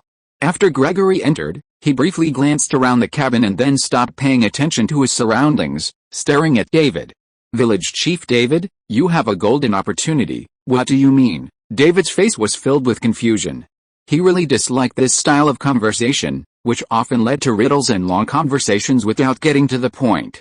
Thankfully, Gregory dropped his cryptic tone and directly revealed the true purpose of his visit. He hoped David would join the family he now served. For a moment, David wondered if he had time traveled again. What was going on? Had he become a military commander? Fortunately, even as he was stunned, Gregory continued to explain the family he now served, allowing David to finally understand what was going on. It turned out that Gregory was no longer the captain of the northern outpost. After receiving 50 kilograms of potatoes from David, he used them as capital to advance his career and join the Forest family, the great nobles of Iron Tree Castle. After personally testing potatoes and confirming their ease of cultivation, quick growth cycle, and impressive yield, Gregory became a knight loyal to the noble family and followed Sean Forest, the fourth son of the Forest family, to the northern plains to establish a new village. Ostensibly, Sean Forrester came to the north to establish a new border outpost. However, given the remote location and the need for a degree of self-sufficiency, they planned to build it as a border town. However, Even if Sean Forrester successfully established a border town, he would only be considered a builder, stationed there to guard the border after completion. The area and the newly established town would not constitute Sean Forrester's territory. Therefore, the Forrester family devised a roundabout solution. Gregory, who was familiar with David, came to Winter Village and recruited David as a member of the Forrester family. If David joined the Forrester family, Winter Village and the surrounding area would naturally become Forrester territory. Given that David's Winter Village was created under the Reclamation Order, the specific size of this territory was flexible, and even directly annexing the newly established town would be a straightforward matter. In this way, Winter Village, the newly established town, and the surrounding area would legitimately become Forrester territory. Gregory couldn't explain all this so clearly, but from the information he revealed, David understood why he was seeking to recruit him. Gregory also revealed more information about the area surrounding Winter Village. The Forrest family wasn't the only one eyeing the vast expanse of unowned land on this plain. Many other families had their sights on this vast expanse. However, currently, only Sean Forrester had established a new border village northeast of Winter Village, and a force dispatched by Marcus Morgan, Lord of Iron Tree Keep, had built Snow Forest Keep roughly midway between Winter Village and the former northern outpost, slightly west of the center of the northern plains. Besides that, more families will be sending their forces to this plain after next spring. According to Gregory, villages across this land would begin to sprout like mushrooms after rain. Listening to Gregory's description, David suspected that if he had a system or something, a voice notification would likely sound, "Congratulations on entering the Warring States period." David suppressed his complaints and continued to listen to Gregory. Suddenly, he realized something was wrong. He kept talking about how Winter Village had no future, how it would be difficult to recruit settlers after the major families took over, how the situation in the northern plains would be very chaotic after the next year, and how powerful the Forrest family was. But he didn't mention what David would gain if he joined the Forrest family. This guy is so unrefined. End of this chapter. Thank you very much for reaching the end. Don't forget to like. Looking for more exclusive content and immediate access? Subscribe to our Patreon. Remember, every like, subscription, or donation encourages us to continue. Thanks to everyone. See you in the next video.